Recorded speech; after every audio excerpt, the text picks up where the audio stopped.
Stand up, New York Giants fans. No energy to bring. No energy to bring with this team right now, Baddog. We're all down in the dumps. 1-4. Missing our quarterback this week, it looks like. Missing our left tackle. Literally missing our three most important players. Going 17 people on the injury list. 17. Yeah. Third of the roster is on the injured. You know, the whatever, the list, the probable, whatever it is, probable. No, there's no probable, right? It's doubtful and questionable. Yeah, they got rid of the probable. Now I think it's questionable and doubtful, I think. Yeah. It's looking good. What's up, New York Giants fans? How are we feeling? Feeling good? Feeling great? Yeah. Amazing. Yeah. What's going on, Flex? What's going on, Dustin? What's going on, Eli? Hopefully everybody's having a better week than, the New York Giants. The weekend, guys. Yeah, hopefully having great weeks outside of sports, because we know the Giants aren't certainly doing that for us recently. But, now we're going up against the Buffalo Bills, presumably with Tyrod Taylor quarterback, without Andrew Thomas, without Saquon Barkley. And, hopefully we find a way to compete, because it's been dreadful the start to this year. Dreadful. Dreadful is an understatement. And, find a way to compete? Probably not. I don't see much competing if you watch what the Bills did to the Dolphins and the Commanders. Tyrod Taylor probably running for his life. Tommy DeVito's got to be getting the noodle warmed up, because we might see Tommy DeVito in this game, ladies and gentlemen. It would not surprise me. Tyrod Taylor had one drive and had the wind knocked out of him, and if they didn't have a timeout there, he would have had to sit out a play, and I don't know who the hell would have been the quarterback. Yeah, last year he had pretty much one drive last year. He got hurt on that drive, and he nearly got hurt on his only drive this year, mainly because the offensive line can't block me or you. It's bad. It's really bad right now. Certainly get a pressure on Daniel. Like I said, I couldn't catch Daniel Jones at this juncture in my life. I could get a pressure, though, against this line. I think I could. I think I could just do one of these. I'm 47. But I think I could just, and I'd go right by Evan Neal. Like, I just got to fake inside, go around and slap him, and I'd be gone. Even if he is 200 pounds heavier than me. It wouldn't matter. It's all about balance. Balance is key. Balance sucks.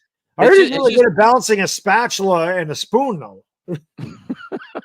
It's just amazing to me that, I'm like flabbergasted and shocked by how bad this offensive line is, because we've been so used to horrible offensive line play. But even after watching what we've watched the last 10 or 12 years, this line is so much worse than what we've seen.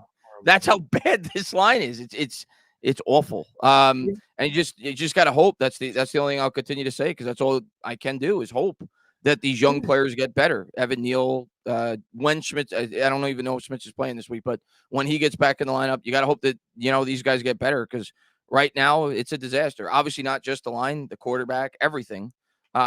But it starts with the line. That's how I always feel when it comes to a football team. And this line's nowhere close to being a finished product. Listen, man, I say it all the time. It doesn't matter how much a game changes, how much the rules change. It will forever be one of the trenches. And for whatever reason, through 3 GMs now and a bunch of different head coaches and coordinators and linemen, and it's the same problems over and over and over. They have spent draft capital. It's not like they haven't tried to address this. They've spent more draft capital than anybody on the line since 2020, and none of it works. Outside of Andrew Thomas, it's been banned, and whoever they brought in has been banned. Now, how much of that is missing on talent? How much is that is the development, the coaching? I mean, who knows? The easy solution is fire Bobby Johnson. I mean, listen, Andrew Thomas struggled. There's something to do with this coaching. Andrew Thomas was really struggling his rookie season until they got rid of Colombo. Yeah. And once Joe Judge kind of started taking over that, and that's what got them into a fight, because Joe Judge wanted to take over the way they did the offensive line, and Andrew Thomas got a lot better. Colombo was screwing him up. Now maybe Bobby Johnson's screwing Evan Neal up. Possible. Evan Neal's way too talented to be this bad. He can't be this bad. He can't be. Yeah, I mean, we've seen, I'm sure some of it goes on the quarterback, like I've seen people point to, but we've seen way too many unblocked protections where guys just come free off the edge on either side of the ball, not just on Evan Neal's side, on both sides. Obviously with the Zudu playing the left tackle, it's just been bad, really bad. Missed assignments. It's been dreadful. There's no other way to put it. I don't know. I think it's probably a combination of both. In terms of Evan Neal and Bobby Johnson. Evan Neal, to me, when I watch him, and I'm holding out hope above all hope. We were all really excited about him. None of us claim to be, or at least some, well, you or me, we don't claim to be, incredible offensive line evaluators in terms of breaking down film and stuff. But all you heard about was how great of a prospect he was. You looked at him; he was huge. He was very athletic for a man his size. Yep. So we all had hope when we drafted him and going into this year that he was going to mature and get a lot better this year. I don't see it. I don't see. He's so slow off the break, and part of me is like, he's probably going to be best suited to be a guard. And I think that's probably where he's trending, not this year, but next year. I think that's probably where he's headed. So part of me definitely think it's somewhat Evan Neal. I'm not going to put this all on Bobby Johnson. Yeah, but no, absolutely. Obviously, the offensive line coach is dreadful. I mean, this offensive line, regardless of injuries, is playing at an all-time bad level. So the buck's got to fall somewhere. And we know this year it's not going to fall on Dable and it's not going to fall on Shane. So when you have an all-time bad offensive line, yeah, that's probably where that he's going to be the guy that loses his job more than likely. Yeah, it's kind of like the Yankees. They fired their hitting coach. Not that that was really anything that mattered, because those guys were what they were. They're a bunch of swing and miss guys. It didn't have anything to do with the hitting coach. It's the way they were developed. It's the way the Yankees analytical department has them swinging for the fences all the time. It's just, you kind of give the fans their pound of flesh. Yeah, and exactly. Maybe it doesn't improve, but it certainly can't hurt. Sometimes you just need a change, whether that's a better change or not. That's why Lael Collins coming in here for a workout, adding Justin Pugh. They might not be better than what we have, but they can't be worse. There's no way they can be worse. And the other thing is, you think about how many times, I mean, Andrew Thomas's injury hurts, but how many times we shifted the line, you're mixing and matching so many people. It's hard to build chemistry up front. But to me, the constant miscommunication this year is what's baffling to me. You would expect this during the first year under a coaching regime. You would expect the miscommunication, the guys not getting off the field on time, the confusion on defense. You would think that would happen the first year. And we really didn't see it much. This year, it's constant. It's all over. It's on special teams. It's on, the offensive line. It's on offense. It's on defense. It's like, what the hell is happening here? It is tough to watch. It is tough to be a Giants fan because, we had a little hope. We had some optimism. God forbid Giants fans have optimism that this team accelerated the process, actually took a step forward, saw the quarterback take a big step forward, thinking, second year, adding guys, he's going to take a step forward. And then he regressed right back to where he was. So, man, it's a brutal time to be a Giants fan. And we are not competitive. We are literally one miracle half away from being 0-5. We should be. We should absolutely be 0-5. Yeah. So it is just, it's not been pretty. Now, I'm right. I go right into the mouth of hell because I've been on Twitter like for the last 2 weeks. I'm constantly on there. That is the mouth of hell. And I love it. Honestly, I love Twitter. I don't care how toxic. I love it. I get a kick out of it. I think it's hilarious. But the one thing that just kind of cracks me up is people like, oh, Joe Shane sucks. You got to fire Joe Shane. I'm like, can we give Joe Shane's guys a chance to develop? I'm as impatient as anybody. I don't sit here and preach patience. Right, that's Chris. Chris is here to preach patience. I'm here to blow, my top, pretty much. But you got to give the guy a you have. It's a situation where I think there is a point where you're overly patient, but you have to have some patience in the situation. Even a year and a half. Yeah, that these guys inherited. Like you can't start calling for the head coach and GM's job. They've only had one. You haven't even seen how either one of the drafts, if we're being honest, have played out yet. We've all seen how players could develop over the course of time. Look at Andrew Thomas. Look at so many other players. Dexter Lawrence got a lot better last year. So you got to give these guys some time to build this team. You can't keep knocking it down after 2 years. So people that are calling for Dable's job, to be fair, I don't think that's many Giants fans. I think it may be a very select. It's not the majority. I don't think that's the majority of Giants fans. But anybody that's calling for those guys' jobs, I mean, come on, you got to give these guys a little bit of time. Before we start calling for their jobs and say start it all over again. we'll talk about it throughout the stream, and we don't even need to talk about it throughout the stream. We got 12 weeks to talk about it, where this thing is headed. But yeah, right now, if you ask me today, I think the Giants rightfully did not give Daniel Jones a lengthy extension, so they would have options this year if things went completely haywire, which none of us expected, or most of us didn't expect. We didn't think it was going to be this bad. No. And obviously you can't predict injuries. Andrew Thomas, Saquon Barkley, now Daniel Jones. And I'm not blaming it exclusively on injuries, but that's at least part of it. And the fact that this offense has significantly regressed, the offensive line hasn't matured. If this all went completely haywire, they left themselves options. And yes, if we're being honest, if this team goes where it seems to be headed, yeah, we're probably drafting a quarterback. If we're picking in the top 4 or 5 of the draft, and I have my reasons for thinking that, but I just think it's common sense. And then we're going to have to hope over the next 2 or 3 years with that rookie quarterback, if that's where this goes, this team could finally build the offensive line. Because we're not going to have any consistency regardless who's at quarterback until this line gets significantly better. So, well, I agree that, and I will continue to say, the main problem is the offensive line. You can't pass up on the opportunity, if you're Joe Shane, to draft a guy that many feel could be an elite quarterback prospect. It gives you more leeway. It gives you more extension. If you're Joe Shane, that's your objective. You want to be able to maintain and keep that job as long as you possibly can, so you get a real opportunity to build up the team. I agree. I mean, the way they constructed the deal pretty much is, okay, we're going to give him a 4-year deal. If he falls flat on his face and regresses to where he was, we have him for 1 more year while we draft a rookie quarterback, and he sits for a year. And like I said, if that's their intent, if they're drafting top 3 and that's their intent, you know you're going quarterback. As soon as the season's over, you know where you're picking, you know what you're doing. In this class, it's not like 2 years ago. This class, yeah. This class is really good. But you know, so you say, okay, we got our guy, whether it be Caleb Williams or Drake May or Michael Penix or whoever, and you say, okay, we know what he is, and we're gonna start right now. We already selected him, so we're gonna start building around him now. See, I made a video about how the Giants failed Daniel Jones. And this isn't because I think Daniel Jones is an elite quarterback or a great quarterback. I think he's very good. I think physically he's very gifted. I still think he's a top 3rd as far as physical skill set goes. But the problem with Daniel Jones is between the years. I've been saying this pretty much since he was a rookie. He processes extremely slowly.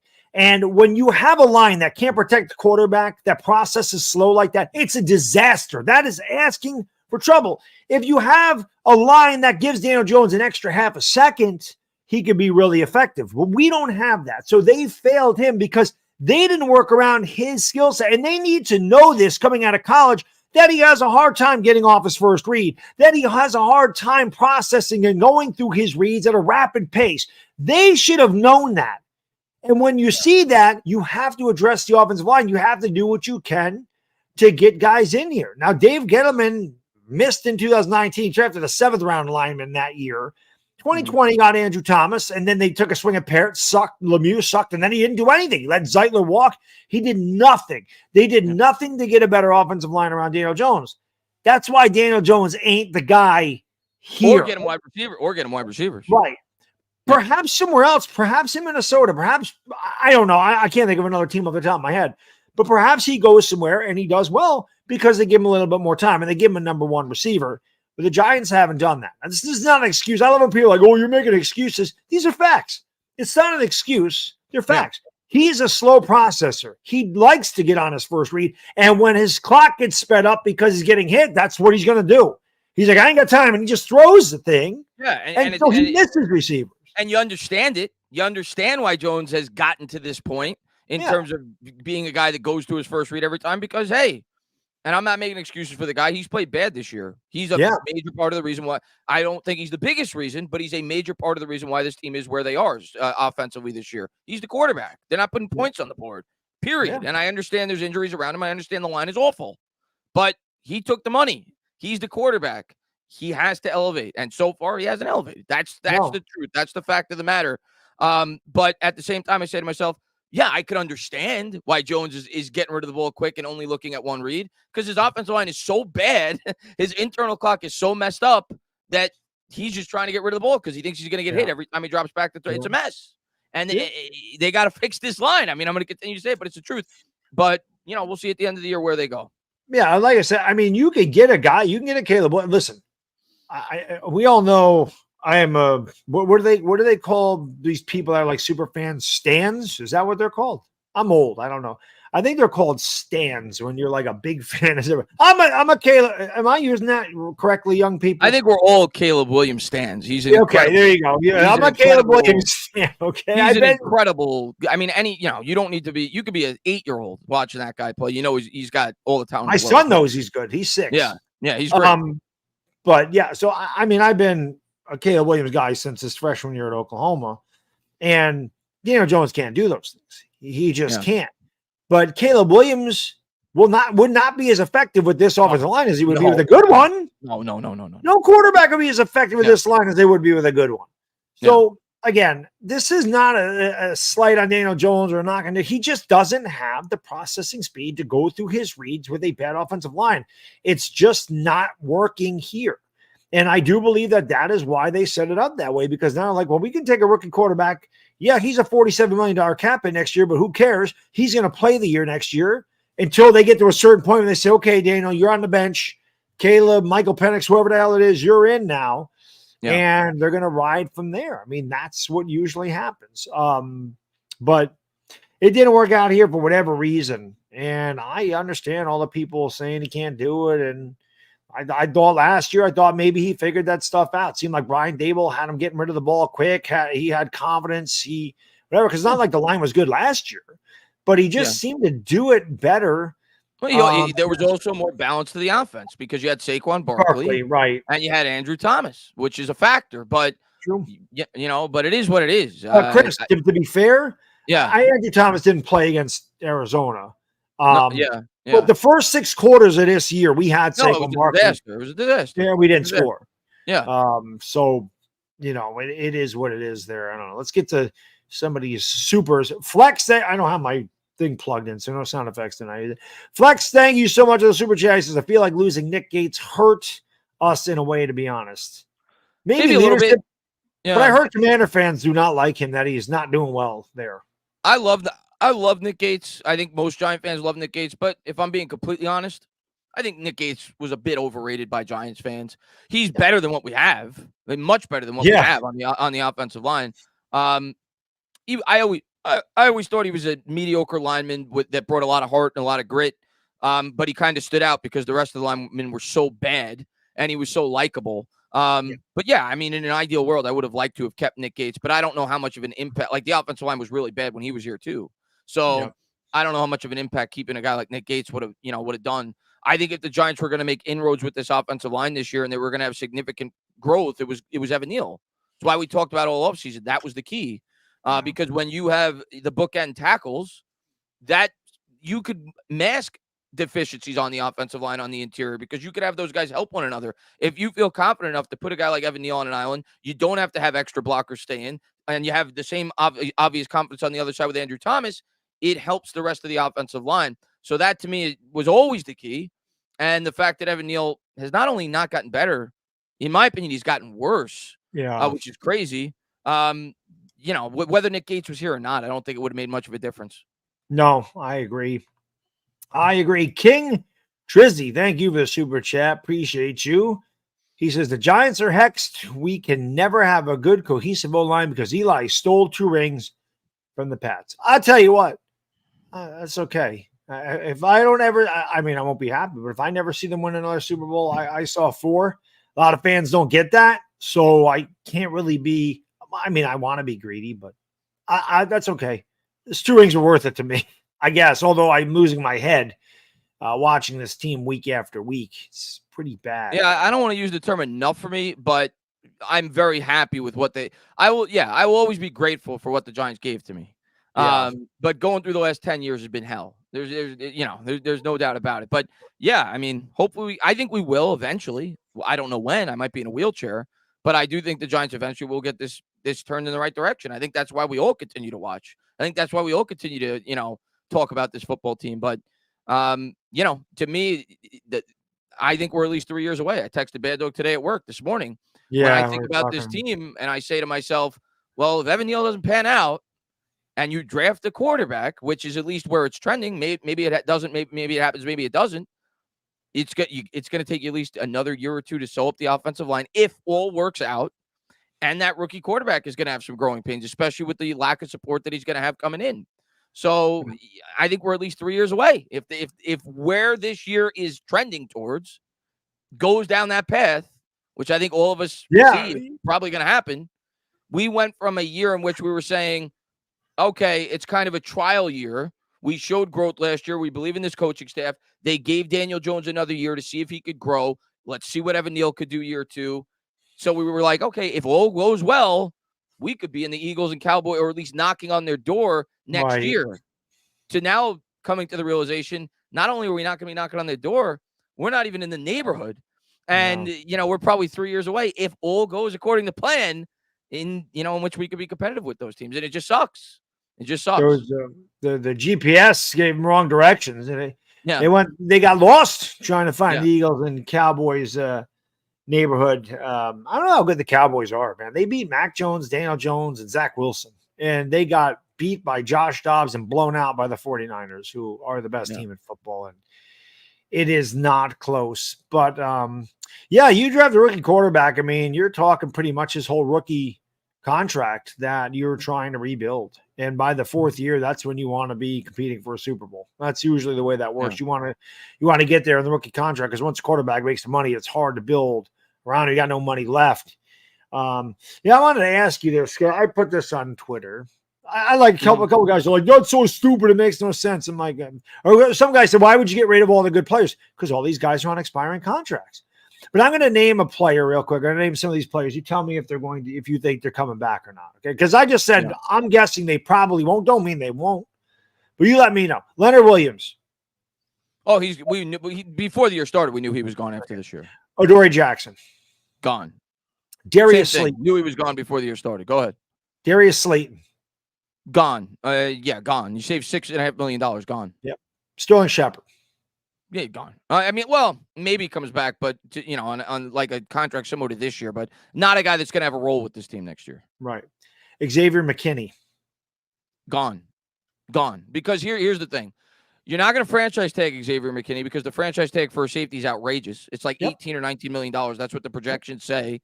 And you're not going to sign him to high-end safety money, which is what he's going to want. He's young. Or they would have done it already, right? They would have done it already. He's young. He has potential talent. We haven't seen enough of it. And he hired a super agent. So he's looking for the bag. There's going to be a team out there that has a lot of cap space, similar to what the Bears did this offseason when they had like $150 million, that's going to be willing to pay him more than what the Giants should. So, I'm definitely leaning McKinney's gone. Yep.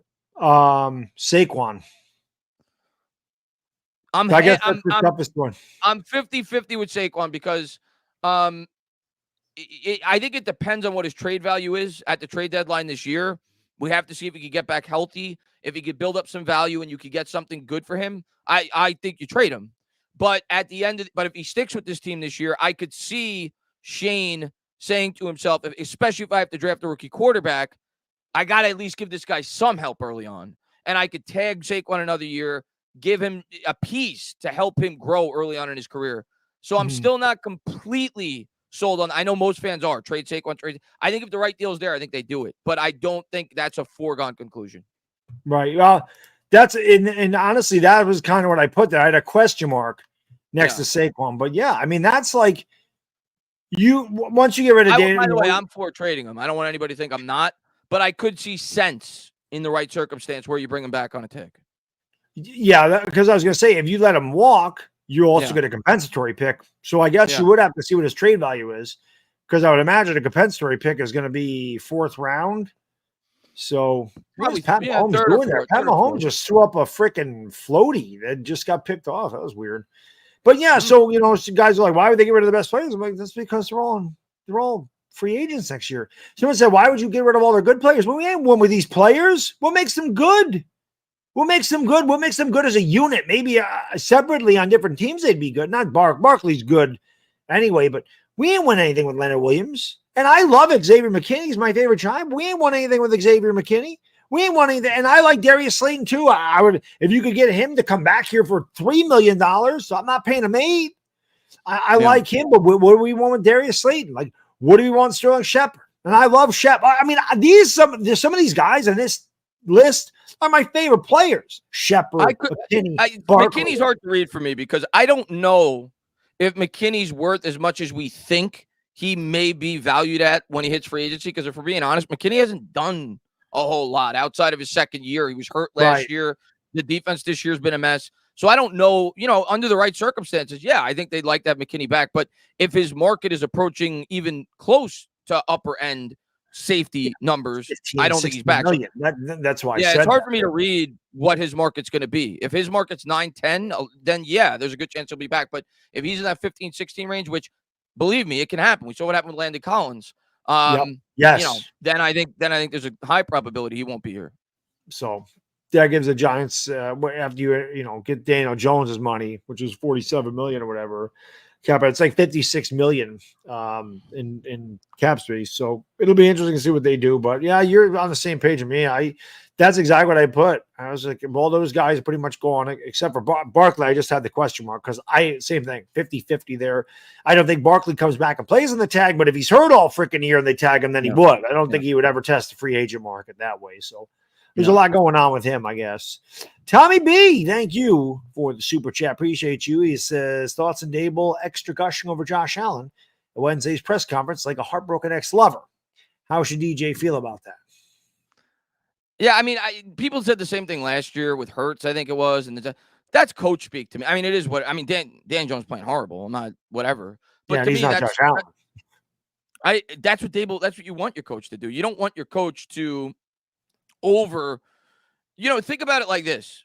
You always want your players to strive to be as best as they possibly can. So you want to show confidence to your players, but you don't want to go over the top. It was the same thing with Rex Ryan with the Jets. I thought he was bad with that. Like Revis Island, this, that, the other. No, you want your coach to compliment your players, but you don't want him to over compliment your players. And when it comes to the opposition, you want your coaches to act like they're the greatest thing ever. You don't want him to give them any bulletin board material. So I'm not surprised by that. I don't, and by no means am I saying Jones playing good. He's not. But I don't think that has anything to do with the way that he feels about Daniel Jones. I think it has everything to do with the fact that he has got, obviously, respect for Josh Allen. Josh Allen's a major reason why Brian Dable got a job in the first place as a head coach. And that's what he does every week. He goes out of his way to praise the opposition, which is what a head coach should do. So, to me, it's a bunch of coach speak. I don't read anything into it. Yeah. I can't believe Kansas City. I can't talk. Kansas City only has 10 points going into the half. What's the score? 10-0. 10-0. Broncos stink. They do, but I'm surprised. No points? Yeah, but they've only given up 10 to Kansas City. Yeah. Kansas City's been a little, they're going to get it on track, but Kansas City's been a little slow coming out of the again, you got to remember, he's throwing to Kadarius Toney and Richie James. You take Kelsey away from this offense, what the hell is he throwing to? Sky Moore? That's right. Oh, Kelsey's not playing again tonight? He is. No, I'm saying if you took Kelsey off, you got nothing. Yeah. Mark, thank you for the super chat. Appreciate you. Says fans speak power rankings. Have the Giants picking fifth at the moment. Got May in my first month. I love that we're on October 12th. We're mock drafting already. It's fantastic. If we're picking top 5, that's clearly where most fans' heads are going to be, is going quarterback. That's just the reality. It's a rich quarterback class. It's the strength of one of the strengths of the draft class. It's, it's obvious. So, yeah, if we're picking there, Mark, most mocks you're going to see. I won't say all mocks, but most mocks you're going to see is going quarterback. How about what are the Bears are picking 1 and 2 right now? How about what if they go Caleb Williams, Marvin Harrison Jr.? It's possible. If I'm the Bears, honestly, and I don't think that's going to happen because the Bears. No, I don't either. The Bears are starting to play better, so I think they'll play. I think Panthers they'll probably could. But if that were to happen, if I'm the Bears, I'd probably take a quarterback with 1 because at that point, how good could Justin Fields have been if you had 2 top 1, the 1 and second, the first and second pick? So I'd probably go quarterback with 1, Caleb Williams, and then the other one I trade back. I say, I'll trade. Someone wants a quarterback. Yeah, I'll trade back to 6. You come up, you get Drake May, and I'll, and then maybe I get Harrison at 3, 4, 5, or 6, where I trade back to. So that's what I think they would do in that scenario. Yeah. Interesting. Bob, my man, thank you for the super chat. Appreciate you. I saw this stat all over Twitter. He says Andrew Luck, 86 career games, 174 sacks. God, it seemed like Andrew Luck played more games than that. Andrew Luck got hurt a lot. I know, 174 sacks. Daniel Jones, 59 career games, 177 sacks. That says it all, but I still believe in Shannon Dable. Listen, I'm not giving up. That's one of the biggest tragedies, by the way, in the history of the NFL. Andrew Luck having his career cut short the way that it was, and that was almost exclusively because of the offensive line. There was a quarterback who had all the talent in the world. He could have been the next Aaron Rodgers. Definitely could have been. And he got beat up so bad throughout the first 7 and it's just so ironic because the Colts, as soon as he left, became like the best offensive line in the sport for about 2 years. Or actually towards the tail end of his career, they were starting to hit that stride. But he just took such a beating and can't do that. We got to get it right for our next quarterback if it's not Jones. Yeah, the quarterback's ain't going to last that long. You get hit like that. There's no question about it. But it just speaks to how bad the offensive line is. And I see all these stats about, he holds on to the ball too long, and he, this above average sack time. And just making up crap at this point, man. Yeah. Acuna King, thank you. The line's bad. The line's bad, no matter how you want to slice it. Yeah, it's awful. It's bad. Can you pin some sacks on the quarterback? Of course. But even if you could only pin 5 or 6 sacks a game on the offensive line, it's still bad. That shouldn't happen. It's horrible. It's awful. Yeah, it's really bad. Hit that thumbs up, by the way. We're at 115. Hit the thumbs up. It helps out the stream big time. Hit the thumbs up. We're talking about the draft here on October 12th. Yeah, it's a blast. It's amazing. We're talking about that for the rest of the year. Acuna King, thank you for the super chat. He says, it's a shame that the New York Giants franchise is the second richest franchise in the NFL. Someone at the top of the organization don't care about winning. I don't know if they don't care. They just don't know how to do it anymore. Yeah, I don't think John Mara doesn't care. And the reason they're the second richest franchise, if we're being honest, is because where they play in New York, right?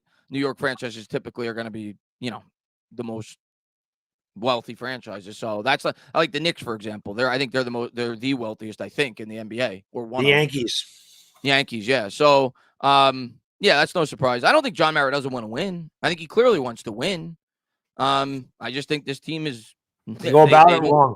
They haven't built properly. Some of that falls on Mara. Some of it falls on other things, the GMs, the players, everything else. But I think we have an owner that wants to win. We just can't win because we haven't been able to build. Yeah, it freaking sucks. Yeah. Sucks. Reed, thank you for the super chat. I appreciate you. He says, why can't we never develop anybody? Why our special teams coach keeps surviving all these regimes? What the fuck? Yeah.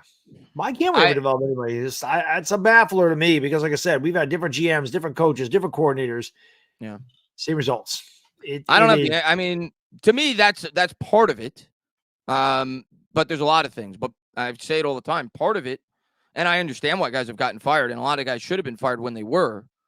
But part of it is just constantly getting rid of everybody. Because if you can't build that way, if you constantly and we always, as fans, we only think about the head coach and the GM. It trickles down. The offensive line coach, the wide receiver coach. If you keep flipping and flipping and flipping and flipping, there's nothing to build. Another teacher comes in the next year and he teaches you something completely different. Yeah. And then those players are learning something new. So stability is the major reason. And obviously the inability to draft properly. We've had bad GMs. We've had some bad luck with injuries. And it's just been a disaster. Yeah. All the way around. It has been an absolute disaster. I mean, we've had the Giants are kind of like Colorado in college football. I mean, they have some nice pieces, but they don't have a nice team. I mean, that's the Giants. They got some good players, but it's, at certain positions, but they're not a great team. So it's hard to win when you're not a great team when you're going against the better teams and you're going against the Oregons and the USCs and it's tough to win those games. Like the Giants, it's tough to win when you're going against the Cowboys and the Bills and the Dolphins and the Eagles. Yeah. Chef Oz, thank you for the super chat. Appreciate you. He says, we are going to get sacked 15 times this week. Love you guys. I hit on my parlay, by the way. George Kittle and Jamar Chase, first touchdown of the game, plus 69. Whoa. That's a bit. I mean, I don't know what you bet on it, but 69-1, that's a nice hit. That is a nice hit. Even if you put 10 on that, that's $690. So congratulations on that, Chef. He loves tight ends. Even when it's not the Giants, he bets on tight ends to score. Yeah. Well, we won our fantasy week this week because I had George Kittle and he had 3 touchdowns. So that's certainly how it matters. I'm gonna tell you what, man. And you want to talk about he was set up unbelievably well. Purdy. But that guy, he's playing great. And obviously, it has a lot to do with his surrounding cast, obviously. He's playing great. You got to give him his props. The guy's playing really well. The thing he does well is he anticipates. That's something Daniel Jones doesn't do. Brock Purdy anticipates where his receiver's going to go, lets the ball go. Those guys open. It's something you got to do at the NFL level. Daniel Jones had a hard time doing that his entire career, is anticipating and throwing guys open, which is why a lot of times everything's so difficult for us to complete, because by the time he gets to the person and anticipates a little late, the cornerbacks made the closure. Yeah. So everything's tight coverage. Yeah. Abe Froman, thank you for being a member for 41 months. No talk of drafting a quarterback without a line. Repeated DJ. To be honest with you, I mean, if you watch Caleb Williams, he's way more talented than Daniel Jones. Can't argue that. And yeah, I mean, Abe, here's what I'll say, Abe. If I was Shane, and Abe, I don't think Daniel Jones is the main reason why we're losing these football games. I don't, being honest with you. But I understand why he takes the majority of the heat, because he's the quarterback and he took the big contract and he's not playing well. He's making bad decisions. He is. He's trying to overcompensate, I think, at least partially due to the lack of help around him. And I agree with you that the offensive line is the major culprit.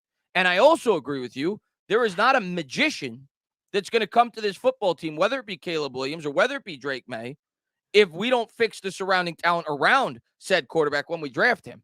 It's not going to happen. You're not beating the Dallas Cowboys with Micah Parsons for the next 10 years if you can't block. You're not beating the Philadelphia Eagles with their offensive line and their pass rush if you can't block and you can't get after the quarterback. It's not going to happen. There's not going to be some magician. So I agree with you, Abe, that the main problem that needs to be fixed long-term for stability is the offensive line. But I disagree with you that we shouldn't talk about quarterbacks, because if I'm in Shane's shoes, that would be my pick if I'm picking top 3 or 4, because I understand thinking from our standpoint, because I agree with you, Abe, that we're thinking offensive line. That's the main problem. If they don't fix the line, the next guy's just going to fail. But if you're Shane, the name of the game is giving yourself as long of an opportunity to fix that line as possible.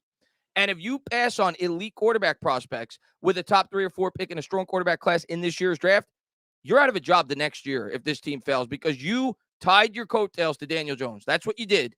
And if this offensive line doesn't get better the next year, you're gone.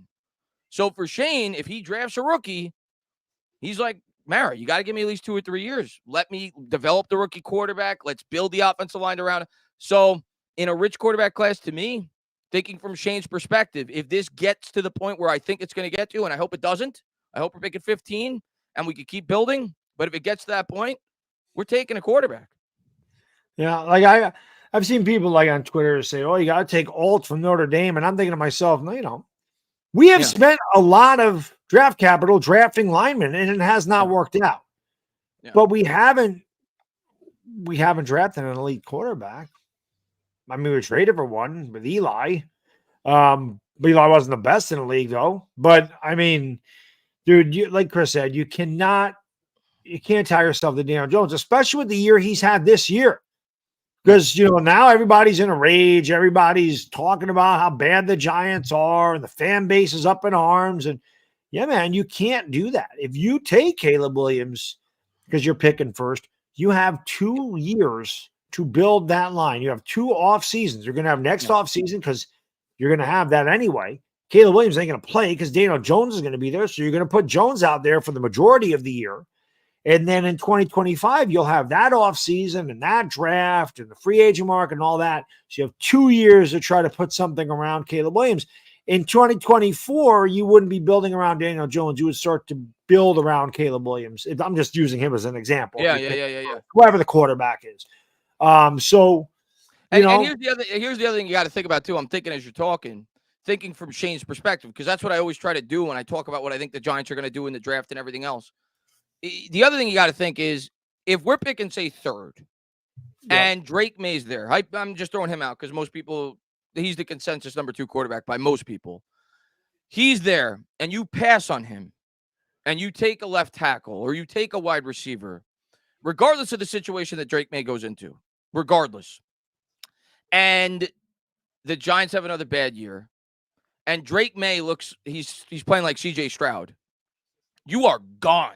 You are gone the very next year. And Shane knows that. So to me, it's obvious what he's going to do if we're picking in the top 3 or 4. It's beyond obvious. And Yep.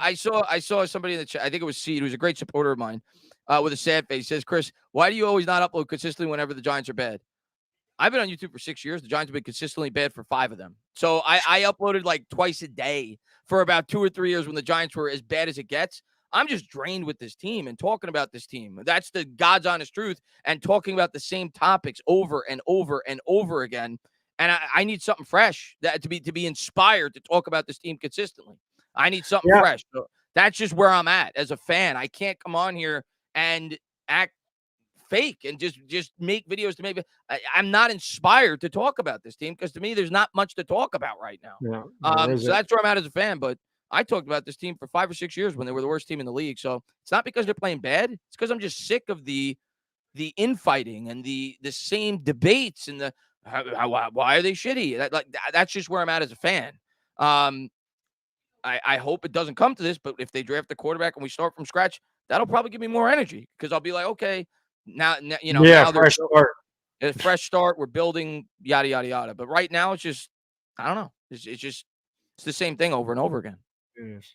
That's why I like that I actually am active on Twitter because for me it's like I get to be extremely sarcastic. Like a lot of my tweets, there's some ones in there that I like to interact with the Giants fans though and get the because it's hard to do that. Like I don't live stream every night.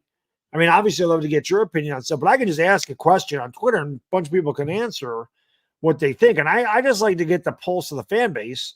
Like I said, you get a couple that are like, oh, that's really stupid. Why would you get rid of all those players? And I'm like, somebody said to me, why can't you post anything intelligent? I'm like, that wasn't until I don't know, because I'm a professional idiot. I don't know what to tell you. I mean, why are you asking me that? If you follow me, you know I'm not smart. I'm an idiot. So what can I tell you? I own that. But I thought that was a decent question. All those guys are coming up on free agent years. Slayton's not a free agent, but he's $7.75 million. And next year, his dead cap is $1.75 million. So you're going to give him $8 million or are you going to save $6 million? Is Slayton worth $8 million to what this team is? Or are you going to take that and put it somewhere else? Yeah. So, like I said, that's why I asked you that question, because I think they're going in a major day, except for Barkley was the big question mark to me. And like I said, Shepard, Barkley, McKinney are like my 3 favorite Giants. Yeah. But I think they're all gone. I really do, especially if Barkley's got trade value. I just can't see the Giants giving him 3-4 years. He's going to be 27 next year. And he's hurt again. How could the only argument I see to keep Barkley if you're Shane is if you draft a rookie quarterback, because a rookie quarterback is going to need some support. And if Barkley's not on this team and you think about the line and you getting rid of Slayton, like you're not going to be able to just magically get all these wide receivers if you bring in a rookie quarterback. So you use Barkley almost as a crux for that young rookie quarterback. That's the only argument I could see. And maybe you sign him to a deal where you could get out after 2 years and you say he's going to help this rookie quarterback for the first 2 years of his career. That's the only argument I could see to keeping Barkley, if I'm being honest. Because this team is nowhere near competing for a Super Bowl. And if you're starting over, you have to start over. So does that include Barkley? Like you just saw what Jonathan Taylor got. The Giants didn't want to give him that much money. Are they going to want to give him that much money coming off another year where he's injured and he's over? I think it very well could. I'm back and forth. That's what I mean. That's why he's the tough one. I see the value for Barkley in the short term for a young rookie quarterback too. I do. Yeah. I see the value that he could give. We all know having a great running back could help a young quarterback, being able to rely on the ground game. So I could see both sides of it. You don't want to hang your rookie quarterback completely out to dry also. So it's tough. It's a tough decision for Shane. And his Big Daddy, thank you for the super chases. I thought move on from Barkley, invest in the O-line. I mean, I looked at the free agents. Who the hell was there was one really? Oh, Andrus Pete was a free agent. I think he's a guard though. I don't know if he's a tackle. I've been wanting to draft Andrus Pete. So he was out there. Connor Williams was one, or is it Jonah Williams? One of them might have been Jonah Williams. Jonah Williams, I remember him. So there's a couple of guys. I think Jonah Williams is a free agent. There was a couple of guys that was like, that would be a good signing, but they're going to make a lot of money. It's going to be hard to, sign Barkley and sign your line. So that's, if the Giants can get trade capital for it's just, I guess it'll all depend on where Barkley's trade value is, what direction they want to go, and where we finish. If Barkley's here at the end of the year, the Giants are drafting 9th. Yeah, Barkley might be gone. If they're drafting 2nd, he might be here. I don't know. He's a big question mark, but I think most of those other. Oh, Paris Campbell was the other one. He's gone. He's gone. Yeah, he's been a non-factor. He was a guy we were both really excited about. He's been a non-factor. So, and I definitely don't put that all on Paris Campbell. By the way, I definitely think some of that is certainly the play calling. With the way that they've used him, like there's been no creativity with, and I understand the offensive line has a lot to do with that because you can't really develop routes if you can't block. So I understand that, but he's made no impact, and they haven't really utilized him in any other way other than like a poor man's Richie James. So I don't see a reason to bring him back. I think you see Wan'Dale starting to develop here. Wan'Dale's going to take I think Wan'Dale is going to develop into the role that I envision Paris Campbell having this year. Yeah. Throughout the course of this season and going forward. That's what I think is where we're trending. Peter, thank you for the super chat. Appreciate you. He says, we will be sellers in the next 2 to 3 weeks. We have 6 expiring contracts. That's what I was talking about. I don't know what the trade value is for a guy like McKinney. I can't see anybody taking a Dory Jackson or Leonard Williams and all that money. Yeah. But McKinney is a possibility. Barkley's the biggest possibility. You're going to get the most for that. McKinney, you're not going to get. You might get a 5th round pick for him. Yeah. Barkley, you might get a late 3rd. You're not going to get a 2nd for him. I could see a 2nd. It depends. It depends on. I could see a 2nd. If you get a 2nd for him, you take it. Oh, you take it. I agree. But I could see it. I could see a team that feels like he's that piece that's going to put them over the top. I could see it, much like San Francisco did for McCaffrey last year. Not that I'm comparing Barkley to McCaffrey. McCaffrey's on another level, but yeah. And they gave up more than just a 2nd for McCaffrey. But I could see that. It depends. I think you got to find the right team that, I'm trying to think around the league where it makes, we've talked about Buffalo, but Buffalo has James Cook, who's a really good player now at the running back spot. There's a team out there. There's a contending team out there where Barkley is a good fit. I would have to think about it and look around the league. Let me think. In the AFC, who do you got? You got the Chiefs, but Pacheco's good. The Bills with Cook. Who's the other teams in the AFC? The Jets. They got Breece Hall. The Jets aren't contenders. Right. Not with Rodgers out. You're just talking about the AFC in general? Yeah. Dolphins are loaded at the running back spot with the rookie they got. Although A-Chain's hurt now. He's got a knee problem, and it could be serious. Maybe. Yeah, that could be serious. He could be out for a while. I don't know what happened to his knee, but Ravens. Somebody said the Ravens. Maybe that could make sense. Yeah, maybe the Ravens. They're a team that's kind of gone all in on Lamar Jackson. They lost their running back too for the year. Yeah, they've shown they're not scared to go after risky players like an Odell Beckham coming off the ACL tear. If the Ravens could be competitive and continue to stay in the hunt in the AFC North, I think they could make sense. That's a good one. Yeah, we'll see. He can be reunited with Odell Beckham, who said he's not interested in playing football anymore. So that one. Did he say that? Yeah, he says like lost interest or lost the passion. He's not playing. I don't watch their games. I know he's not putting up numbers this year. Yeah, I don't know. Jules, thank you for the super chat. I hope Evan Neal can flip the narrative. I see what you did there, and I like it. He's got to flip something, man. He's got to get a lot better, Jules. He's got to get a lot better. He been getting flipped. I'm at the point, Bad Dog. If I'm not this year, because there's no reason to, because nobody could play the tackle anyway on our line right now. But I'm at the point where next year I'm moving him to the left guard.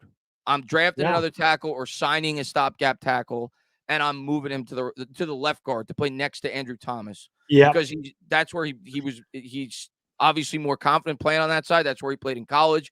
You put him next to your best offensive lineman. I just think that makes sense. So that's where I'm at. Like, if Evan Neal doesn't get significantly better, don't continue. And I'm a patient guy, but we saw it happen with Eric Flowers. Don't continue to try to force a square peg into a round hole. Yeah. Next year, I'm moving him to that left guard if he doesn't get significantly better this year. Yeah, and you put him between Thomas and John Michael Schmitz, and you hope that that's your left side of your line for years to come. You hope that Evan Neal can develop into a really good guard.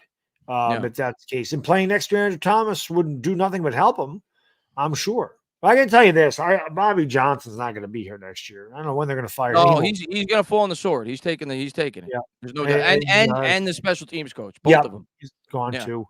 Yeah. Flex, thank you for the super chat. Appreciate you, my friend. Love the gold chain. And me, I'm Italian, so I always love the necklaces. He says our identity is run game, but how can we do that? You know how they can do it? Hand the ball off. That's something that they haven't done. They did a little bit more against Miami, but our biggest problem is we panicked and got away from it really early against Dallas and against San Francisco. And you just I agree with you, Flex, and I think they need to simplify things because that's the only way they're going to win these games. But yeah, like the games have gotten out of hand, like Baddog said. Like you have to at least stay semi-competitive, and we've fallen behind by 30 points in some of these games, and when you fall behind that far, you got to at least try to throw the football. But I agree with you. I think the Dallas game that was our identity, and I think what happened at the beginning of the year was the coaching staff built this team to evolve more. We saw what they did over the second half. We saw the offense was growing. They were starting to throw the ball more. They were becoming a little bit more of a pass-heavy offense. And I think they went into this year saying, okay, we had Darren Waller, we had Paris Campbell, Jones second year in the offense. We think Neal's going to get better. We're going to open up this offense. And I think that they got too far away from what their identity is, especially with Barkley and Thomas out. You can't expect to throw the ball 65% of the time, which is what they were doing over the first 4 or 5 weeks, and remain competitive with the team we're currently throwing out there. So I agree with you. It's our identity, but I think it's a combination of both. We've fallen behind by so much that we've had no option but to throw. And that's why we've been getting destroyed. Because we haven't been able to become one-dimensional. You're going to get destroyed, especially when your line can't pass block Chris I and 3 people from the chat. Yeah. I mean, that's just the way it is. It's last even week, worse when you know it's coming. We actually had that identity last week in the first half. We weren't winning, but we dominated the time of possession. We were running the ball, and then the game, just got out of control, and we fell behind by too much, and that's when things unraveled. Yep. Toasty, thank you for the super chat. No trivia question here, but he says, what in your opinion was a wax peak New York sports? For me, 2000, Yankees, Mets, World Series, Giants made the Super Bowl, Knicks made the finals. I don't think the Knicks made the finals in 2000. 99. Yeah. But the Knicks were in the Eastern Conference semifinals. I mean, the Knicks were still good in 2000. I mean, I agree, Toasty. That's my best since I've been on. I mean, all-time great New York sports years. You got to go 86, Giants and Mets. 94. 94 Rangers. 94, the Yankees are the best record in the American League. The Knicks are in the finals. The Rangers win the cup. Yeah. 2000 is up there, though, because you had both New York baseball teams in the championship. Yep. And you had, like, the Giants went to the Super Bowl. The Knicks were a year removed from going to the NBA finals. So that time period was great. 69, even though we're not Jets fans, Jets and Mets both won the same year. Also, the Knicks. Well, the Jets were it was a 68 Jets, though. 68. So, but they won January 12th, 1969, but that's a 68. In that realm, that late 60s, early 70s realm with the Knicks, the Mets, and the Jets, like that was a great time period. But since I've been watching for me, it's 2000. That was the peak for me. Yeah. I mean, obviously the Giants didn't win, but that was the best individual sports year for my team. That was a good year. That was a good year for. Yeah, 2007. The Knicks were horrible. The Yankees were always around, but 2000, 94, 2000. I would say for me, it's the baseball strike hurt the Yankees. But 94 was I remember that as a kid when I was 9. I remember all the T-shirts we were all wearing at elementary school, where it had all the cartoons of Patrick Ewing and Mark Messier both going to the the championship at the same time. Like, that. For like an individual 2-week stretch or whatever it was. It was amazing. June, that's the most exciting it's been for me as a sports fan. Yes. That and OJ. He ruined the damn OJ. Yeah. Peter, thank you for the super chat. Appreciate you. He says, Jay Spence from Buffalo said yesterday, Bobby Johnson is a horrendous offensive line coach. I think he's gone. I'd love Munchak. Do you like anyone? Yeah, I can't defend Bobby Johnson anymore. I mean, not that I've really defended him. But I'm a guy that does not want change. Ideally, I don't want to fire the offensive line coach because, I mean, that's a position where you need cohesion. They need to grow. But this line has been so bad. We've seen no growth from a guy like Evan Neal. I mean, what choice do you really have? You have to make some kind of change, and that's the obvious change that needs to happen. So as much as I don't want to keep flipping offensive line coaches, I mean, Bobby Johnson's not giving us much of a choice. No. I don't know who the replacement is. I don't. Callahan. He's a really good one. I know that we were rumored in looking into him, but I don't know. I have no idea who I want the offensive line coach to be. People wanted Googs back. Yeah, I know. I don't want it to be Bobby Johnson though. That much I know. No. Peter Randazzo says bottles of Pepsi this year. Oh, for the Giants? No, hamburgers. I told you. Evan Neal's they're going to give away free hamburgers, and Evan Neal's going to serve them. That's the way they're going to do it. Be perfect for him, honestly. Speaking of which, let's pay some bills here, man. This Talking Giants show is brought to you by Body Armor Sport Water. That's right. Big shout out to Body Armor coming on the channel this year to support the channel, to sponsor the channel is the word I was looking for. Body Armor Sport Water, alkaline water, pH 9+. It's good stuff. Electrolyte formula with wide mouth freezer hydration. Body Armor Sport Water is built for all day hydration for the athlete and all of us. Get yourself some Body Armor Sport Water. And I can't wait for them to make their damn zero sugar drink, because then I'm going to hammer like nobody's business, because I'm always addicted to zero sugar. That's the way it is. Also, it's brought to you for the third year in a row. That's right. MyBookie.ag came aboard again, guys and girls. You want to win some money? I mean, obviously it's too late for this, but hockey just started. Basketball is getting ready to start in the end of October. You always have college football and NFL football. So if you like to gamble on stuff. Yeah, right. College basketball, exactly. So go to mybookie.ag. If you open up an account, your first deposit, make sure you use the promo code BADDOG. It's BADDOG. One word. They'll give you all the way up to a $200 cash deposit bonus, depending on how much you deposit. So you can bet anything, anywhere, anytime on mybookie.ag. They also have casino games and slots and all that other stuff, if that's your forte or something you like to do. But you can go there and get free money by entering Bad Dog. So let's do that and get her done. Win some damn money. Bet against the Giants. Probably going to win some money. Only at 4. I mean, Buffalo should win by more than 14. Well, I don't even know what's the spread. 14 and a half, I think. I think it's 14 and a half. 14 and a half. You're always worried about the backdoor cover. So the Giants don't backdoor cover anything this year. By the point, get it down to 13 and a half, and that's a lock. Giants ain't keeping it closer than 14. So there you go. Yeah. That's true. That's a big. I mean, yeah, that's a big point. 13 and a half, 14 and a half is a big point. Yeah, because it could easily be 31-17, because they could get a cheap one. I could see a scenario where if you bet the 14 and a half, Giants down, 31-10.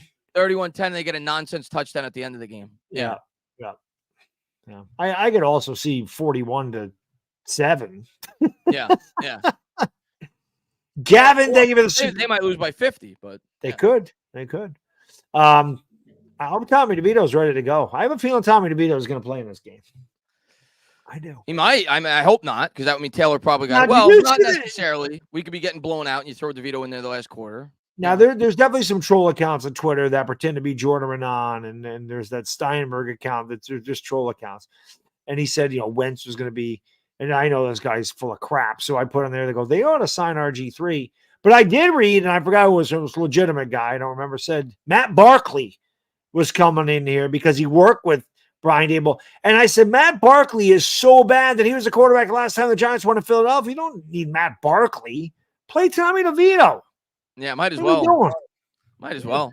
Who cares? Give the fan base some excitement. Nobody wants to watch Matt Barkley play. At least give him some experience. See if he could develop into a backup. Yeah, I'm not against that. Could work out to be the Jake Fromm part 2, but see what he can't be worse than Fromm. Promise. No, he can't be worse than Fromm. Can't be worse than Fromm. Terrible. Gavin, thank you for the super chat. Appreciate you. Chris, while I agree that getting rid of people too quickly is a problem, we are consistently doubling down on the wrong talent and failure to develop. Yeah, no. I mean, that's kind of what I just said, Gavin, like 5 minutes ago. Is I don't think it's just the coaching, and I do think it's a problem that you keep firing your coaches, but the talent's an issue, the GM's an issue, coaching's an issue. It's a bunch of things. And while I'm not in love with the idea of firing the offensive line coach. I know people are dying for it, but they have a right to die for it. The offensive line's been awful. So I do think it's kind of how I felt when we fired Judge. I got to a point where, as much as I didn't want to fire another head coach after 2 years, I didn't really think we had much of a choice, especially once I knew Gettleman was going to be gone. I didn't want Judge to influence the GM we were going to be able to hire. So to me, I got to a point where it was obvious they had to do it. And it's the same thing with the offensive line coach, even though I'm not in love with the idea of having to bring in a new guy that's going to have to teach them new things. It's been so bad. And these young guys that are supposed to have tons of talent have shown no growth. you got what do you got? You got to do something. So Yep. it's a disaster. It is. Everything's a disaster. It's a dumpster fire.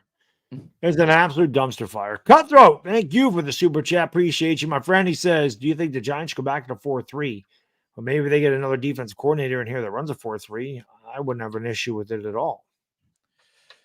Our linebackers were supposed to be a strength. Azeez Ojulari hurt again. I mean, why even bother?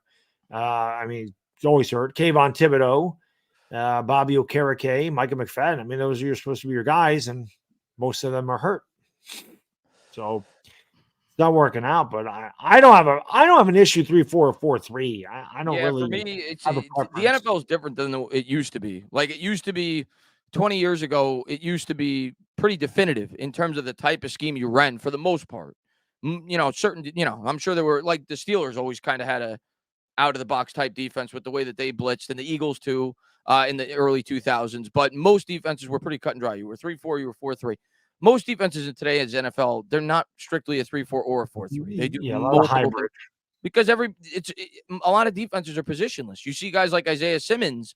Not obviously he didn't work out for the team that drafted him, but teams draft players like that, guys that could do multiple things because they want to be able to do multiple things with their defense. So to me, it really doesn't matter. You just have to find a good coordinator and you need to draft good players and you need to find a coaching staff that could get the most out of those players, whether it be a defense that does more so 3-4 than 4-3. But I think most defenses nowadays do a bit of both. They do, they do everything.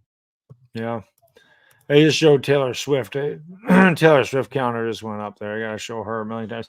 My son actually knows who she is, which I couldn't believe. Daddy, there's Taylor. Oh, Jesus. Okay. Daddy, do you think she's hot? Yes. I said, no, Daddy doesn't think she's not ugly, but I was like, no. Daddy likes Lily. Daddy likes the AT&T girl. I'm like, you should know that by now. That's who Daddy likes. Will J, thank you for the super chat, man. Appreciate you. He says, it's unbelievable how bad our season has gone. Nobody in their right mind would have predicted this. Nobody got better. It's like everyone got worse. Even the coaching staff got worse. Nobody did get better. Who has improved? Thibodeau? You want to say he's got 4 sacks? I don't think Thibodeau's gotten better. I know his sacks say he has. I think he's pass rush has gotten better. I haven't seen dominant Thibodeau this year. I mean, he's had very good games, and I'm not by no means. Dexter Lawrence, maybe Dexter Lawrence has played really well. He's been good, but he hasn't been better. He was great last year. Nobody's been better than I was Gillen. Gillen's been better. Our punter's been better. Yes. He's been getting a lot of practice, but yes, he's been better. That's it. That's not bad. One guy. That's it. Out of 53. Yeah. Horrible. I know Dexter has 0 sacks, guys, but Dexter's been good. You could see. Just look at his PFF rating again. PFF, take it with a grain of salt. I don't even know what is his PFF. He's always one of the highest rated defensive tackles in football. He's one of the highest rated. When you watch the games, you could see the guy. He gets consistent pressure up the middle. Yeah. See, to me, Thibodeau's kind of been the opposite for me this year, at least early on. And he's the last couple of games, Thibodeau really got going here, I think. But Thibodeau, to me, last year was a guy where I didn't think the stats did him enough justice, where I thought he was having more of an impact than the stats suggested. This year, I think the stats suggest he's doing more damage than he really is, even though the last couple of weeks he's looked better. But I haven't seen a performance like we saw against Washington. I haven't seen a performance like we saw against the Cowboys when he was getting crazy pressure. I haven't seen that yet from Kayvon. Yeah, well, maybe it's coming. I think it will come. I think he's starting to gain some momentum. I think it will. The one thing I'll say is Kayvon Thibodeau, he kind of, talked back to the fan, whatever. But ever since then, he's like stepped his game up. Like he's stepped it up. Evan Neal, no. Yeah. Evan Neal, no. Dire Giants fan, thank you for the super chat. Appreciate you. The legendary Dire Giants fan says, to those who think DJ is the guy, you can defend him all you want. Joe is drafting his guy, given the chance. Absolutely agree. And Gavin's right, by the way, and that's a great point he brings up. We haven't had the lead once, and that definitely goes towards why we're not getting a lot of sacks. Yeah. We're the only team in the league that has not taken a snap with the lead. Yeah. Because the Arizona Cardinals got it back for like 12 seconds, and that was the end of that. So we led for 12 seconds all year. Think about that for a minute. We didn't spend 1 day below 500 last year, and this year we have led for a total of 12 seconds. We haven't had they said it on the broadcast last week, I think. We haven't had a drive this year where we've had the lead when we started the drive. Yeah, not one snap. We have not one snap with the lead. That's wild. Not even victory formation. It's wild. Yep, the Jets are the only other team, and obviously they were able to win the other day, whoever the hell they played. I forgot who they played, but they were able to win that game. It wasn't the Patriots, was it? Everybody beats the Patriots. The Patriots and Giants could be the Caleb Williams Bowl this year. Could be. And it's funny because, you got Belichick, you got Joe Judge over there, you got a couple of Joneses, right? You got Mac and Daniel. Yeah. It's very interesting. It's very interesting. I saw one thing I saw on Twitter. I'm like, yeah, okay. They're like, oh, Bill Belichick should come back to the Giants. Man, Bill Belichick, when he leaves the Patriots, he's done. Bill Belichick ain't getting any younger. That ship sailed 10 years ago. I think Belichick's going to retire. Probably, he might retire at the end of this year. He could. Because, what hope does he have there, if we're being honest? None. Mac Jones ain't it. No. Mac Jones. Well, maybe he gets a different quarterback, and he's like, maybe. I'll hang around. But then is it? Yeah, maybe he does stick around for 5. There's nothing else. I mean, Nick Saban sticks around forever. Alabama's starting to. Maybe they've fallen off like the Patriots, but Alabama's not what Alabama used to be. Maybe Belichick's ego gets to him, and he says, "I got to prove that I could do it without Brady." I could see it. That could be. He is like that. That I can see. I can definitely see Belichick's ego doing that. Yeah. That's picked off. Denver's horrible. Russell Wilson, man, my God. Yeah. He's really bad. No, he makes more than Daniel Jones does. Is Russell Wilson a shoo-in now? I mean, I think he'll make it, but is he a shoo-in to make the Hall of Fame? I mean, if Eli's not a shoo-in, then there's no way Russell is. Eli won 2 of them.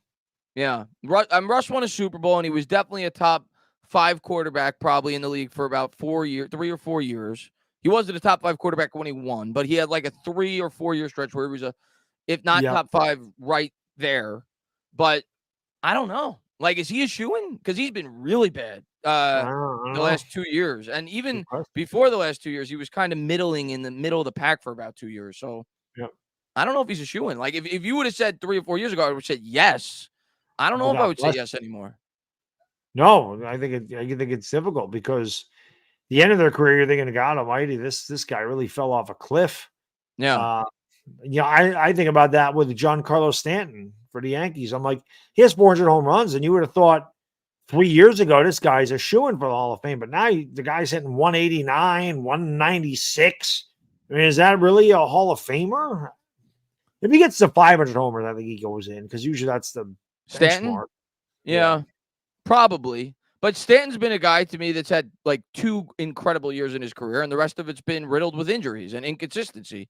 Right. So I don't know. I don't know if Stanton's a Hall of Famer. The stats, he's kind of like Adam Dunn to me. Adam Dunn had near Hall of Fame numbers, but I didn't really consider him a Hall of Famer.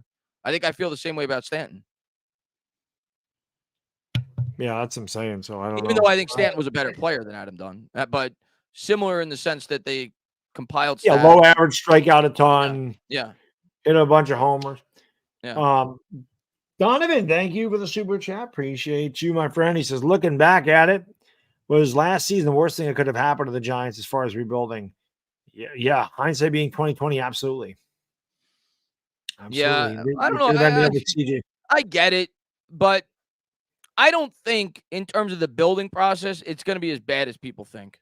No, I know a lot of people are looking at it because Andrew Thomas is the right decision. That doesn't hurt the building process. Dexter Lawrence. Dexter Lawrence is the right decision. That doesn't hurt the bill. He's 25, 26. Daniel Jones will go on next year. Daniel Jones is a contract that you could get out of after 2 years. And the way I look at it, named a half dozen 8 players that aren't going to be here because they're here on 1 year deals. Yeah, and the way I look at the Daniel Jones thing, people are going to say, "Oh, it damaged the salary cap," and it did. Okay, I get that. But this year's whatever. You weren't going to be good whether you had Jones or you didn't.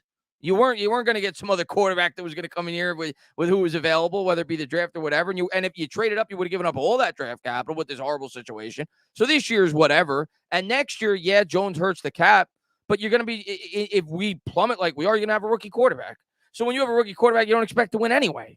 So to me, I don't think the future is if Shane drafts well, which is what this all boils down to. If he don't draft well, none of it means anything. if Shane drafts well, I don't think the decisions this offseason damage the future.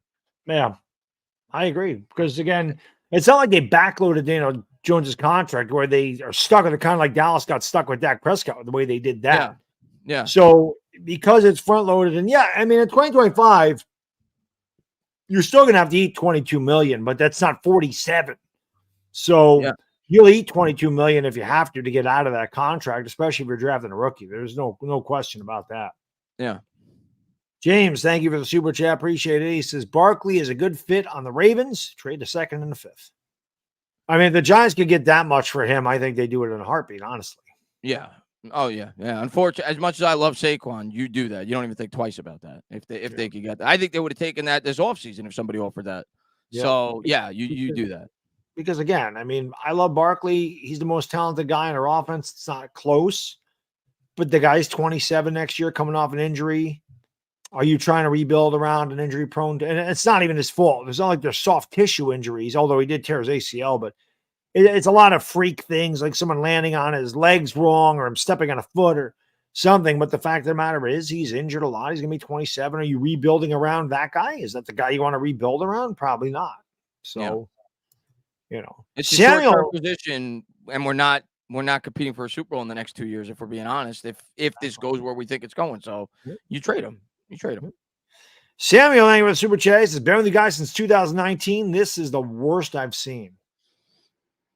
Well, since 2019, I'd agree with you. Since 2019, even though we had 2021 hurt a lot because that was a bad one. We were so bad for so long, and we finally saw a glimpse of hope, even though it was only 6 wins, and obviously it was false. But we saw, the Seattle win really made me buy in. Like, Joe Judge is getting this team to turn the corner. That was an impressive win. So you went into 2021, when they were active in free agency, you get Adoree, you get Kenny Golladay, who obviously didn't work out, but we didn't think it was going to turn out as badly as it did. So 2021 hurt a lot. But yeah, this year, the way it's going, this hurts a lot more because I think, yes, this is the worst year. So there's no doubt about it. This is trending at least towards being the worst year since 2019. Yeah, it's really, really freaking, it's horrible. It's horrible. It's funny. I've had a lot of bad that way, but it's certainly trending that way. I've had a lot of bad takes in my time on YouTube, but I don't know how the hell I found this video the other day. So before the game in Seattle, I did a video that said the Giants can beat Seattle with Colt McCoy, and here's why. Now, I didn't watch the video, but I just happened to notice it. I'm like, well, that was a good take because that actually happened. I did not see that coming. Yeah, no, I wouldn't say that I saw it coming, but I knew saw it as a possibility. Yeah. So, New York Giants, thank you for the super chat. A burger could flip Neal and sack the quarterback. Garbage. Right now, it definitely freaking he sucks. Yeah. He's bad. He's not doing himself any favors by picking fights with the fans and playing like crap. Speaking of which, you just see the thing with Barkley talking to the fan. I don't even know what he said, but they're like, that was taken out of context, like everything else. Of course it was. Barkley was sticking up for his teammate. Yeah, that's one thing I was gonna say about Barkley. He's like a true leader. I love Saquon. The other guys, there's no leader on this team outside of Saquon, in my opinion. He's certainly one of them. I mean, that guy leads by example. He puts he's great. I love Saquon, and it kills me that my brain is telling me it's the best to move on from him. But I wish things worked out and he played here till he was 35 and was in the Ring of Honor because he's a Giant through and through. I love everything about Saquon. Love him. And I want what's best for him as much as I want, I think it's best for him to move on too. Yep. I do too. James, thank you for the super chat. Appreciate you. Says, I know Caleb is great, but other good quarterbacks in this draft, we definitely need to try harder to fix the offensive line. I think quarterback in the first or second round. I don't know what quarterbacks are going to fall to the second round. And where you would spend a pick on that. There's other good quarterbacks. I'm like I said, I am very high on Michael Penix. I've been high on Michael Penix for a while. I keep circled 11-4 in my calendar because it's USC versus Washington. That's gonna be such a fun Michael Penix against Caleb Williams. But the thing is, Washington's defense is pretty good.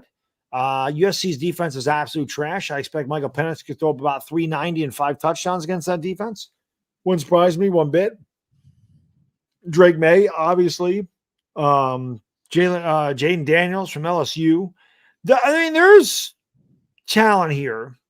So I didn't see Valdez in the chat because I'm just reading off the super chats. But then again, we got a thing. I can't say a certain quarterback's name that I like to.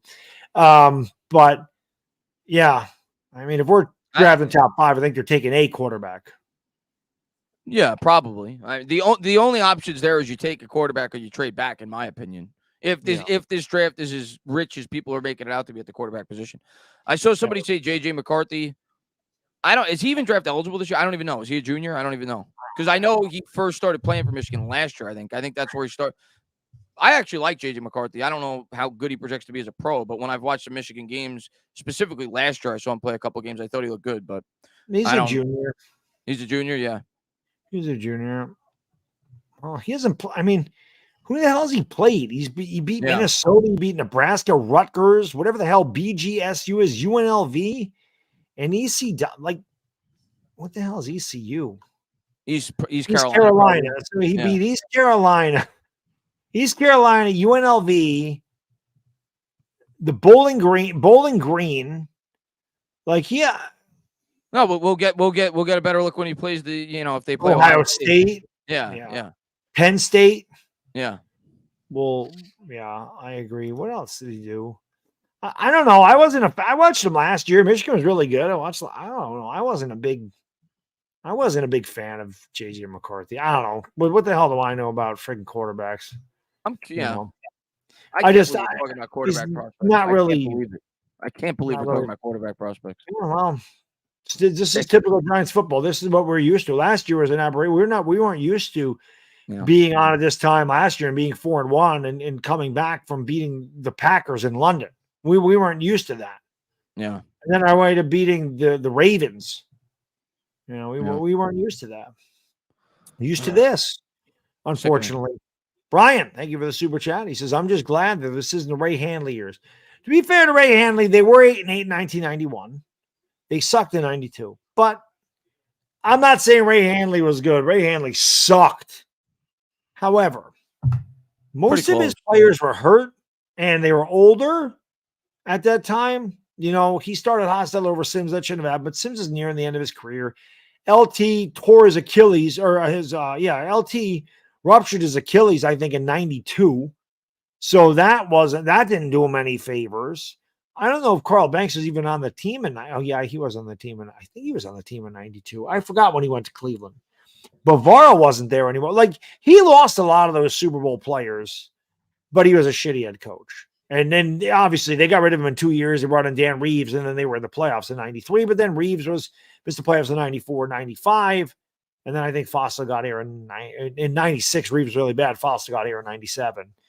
I don't know. But yeah, Ray Handley, those are tough years too. But I'm telling you, Brian, this stretch, and I'm not saying Brian Dable, but I think the Joe Judge years were worse than the Ray Handley years. Those are probably the worst 2 years. Even though, I know we were competing for a division because it was so bad, but I mean, my God, we were 10-23. That's really bad. That's the other thing. You think about Daniel Jones. I mean, has he really had any good head coaches? I mean, Pat Shurmur, I think he did really well, but Pat Shurmur is one of the all-time losingest head coaches in the history of football. He's a bad head coach. Joe Judge wasn't ready to be a head coach. They got a band of New England's offenses. That guy's not ready to be that. And Dable, we got to see, but Ray Handley, it was tough. There we go. We got a trivia question. Toasty, thank you for the super chat and the trivia question. Appreciate you. Says, who's the only player to win a Super Bowl with the Giants in Washington? Hint backup. Also, it might be bad, but just think we could be the Cowboys. No rings in years. This is true. That's the only thing that matters at the end of the day. I mean, they have won more than us historically, but since I've been watching, we've kicked their ass in that department. As well, since I've been 10. We've kicked their ass in that department. As far as that question, so he's a backup, so obviously it's going to be hard. Well, it's got to be the LT years because Washington. So it's got to be before Eli. Well, think about it. Giants won in 86. Washington won in 87. Giants won in 90. Washington won in 91. So it's got to be somewhere in that group. Although he could have played for Washington in 82 and the Giants in 86. Yeah, but it's definitely an 80s player. We can agree there. It's an 80s maybe guy that played into the 90s player. I'm trying to think of was Lionel Manuel a Washington Redskin? Yeah, I have no idea. Manuel wasn't a backup for the Giants. He was a starter. Yeah, I don't know this one. Somebody said Carl. It's definitely not Carl Banks. Carl Banks was not a backup. No. Carl Banks is a Hall of Famer. Yeah. Odessa Turner? Somebody said Eric. I have no idea. I don't know. That's really tough. I'll say Odessa Turner. I'll just throw him out there because that just seems like a guy that could be. Yeah. Howard Cross didn't do it. I don't think Zeke Cross was a lifetime Giant. He didn't play anywhere else. Who's that? Howard Cross. He played Giants his whole career. Yeah. Well, I was thinking of Zeke Mowat, but I don't think Mowat. I think Mowat went to the Patriots after the Giants. I'm going to say Odessa Turner. I'm just going to throw that one out there. I don't know. That's a tough one. Pete, thank you for the super chat, brother. Appreciate you. He says, guys, I think the Jones signing had Mara fingerprints all over it. Listen, I've said that too. And people on Twitter are killing me. Oh, no way. Brian Sable. They definitely love Daniel Jones. Oh, my God. Maybe they did, but there's a reason that contract's constructed the way it is. And again, I never even thought this until I watched the way Daboll treated Jones this year. I'm not talking about throwing the clipboard out and throwing a bad pass. I'm talking about leaving him out there twice to get his ass kicked in a game they had no chance of winning. Why would you do that to your quarterback? Don't get it. I don't get it. It doesn't make sense. I understand where people are coming from with that because Mara said the things he did when Shane took the job and doesn't mean anything. I honestly don't think that. I'm sure Mara was very happy that we signed Jones. I'm not saying that. But Pete, be honest with yourself. What logical choice did they have but to bring back Daniel Jones? Now you could argue tag, but what logical choice picking 25th in the draft, coming off a playoff win? Like if you're Joe Shane, you can't. What are you going to just pick up Joe Schmo off the street and pay him $6 million after you won a playoff game? Like that's not happening. You have we've seen how many holes we have this year on this team. So you're not going to trade away years and years worth of draft picks to go up and get a quarterback. So to me, it was the best move. Obviously, it hasn't worked out, but it was the best move. They could still pivot off of Jones, like I think they're going to do if this keeps going the way it's going. I think that was fully Joe Shane's decision. I don't think Mara made that decision. Let me ask you this. Do you think Daniel Jones getting the contract and not getting tagged had a lot to do with the fact that they didn't get a Barkley deal done? Because I think the grand master plan, like if everything fell into place, as I've said before, was Shane wanted to extend Barkley to a reasonable deal where you could get out after 2 or 3 years and use the tag on Jones, or you at least use the tag as leverage. That's what I think his ideal plan was, but I think it was always the plan to bring back Daniel Jones after they won a playoff game. Gotcha. Yeah. That makes sense. Yeah. I mean, John, thank you for the super chat. He says, hire Brian Baldinger. He lives in New Jersey, currently working for NFL Network. Yeah, Baldy, of course. Baldy's breakdowns. I'm not for firing Daboll and Shane. Let them draft their own quarterback. I agree. I'm not ready to fire those guys. Hell no. On the Giants to draft a Torrey Taylor punter from Iowa in the 6th. The Iowa punter gets a lot of work. The Iowa Hawkeyes have an offense like the Giants. But their defense is fantastic. But their offense is horrible. And their special teams is amazing. Iowa. Every time I watch it, I was on a lot when I turn on the TV. Their defense is amazing. But their offense is, like you said, it's horrible. It's like ours. Yeah. It's like ours. Zach Attack, thank you for the super chat. Appreciate you. Says, what a season. Glad you all are here to keep us sane. We're glad you're here to keep us sane. We're used to it, Zach. Last year felt like a fairy tale. We won 9 games and it felt like a fairy tale. That's how bad things have been. So we're used to it, but we appreciate you. Fabian, thank you. Being a member for 21 months. What up, guys? We just need to get this shit right. Unfortunately, it's easier said than done. We've been trying to get this right for a decade, and we have yet to do it. And listen, Fabian. Several times we had a blip on the radar like we were going to get it done. It went completely backwards. Daniel Jones still has a chance to save his job for next year, Fabian. It's simple.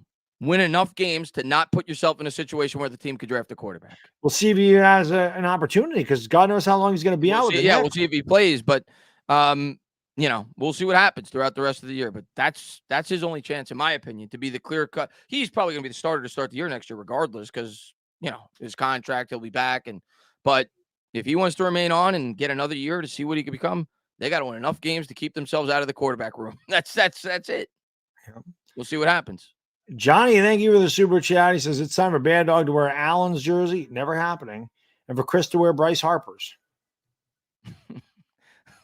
You couldn't pay me to wear a Bryce Harper jersey. That's what I'm saying. Yeah, I can't stand Bryce Harper. Long before he was a Philly, I can't stand Bryce Harper. You couldn't pay me. I wanted him to be a Yankee so bad.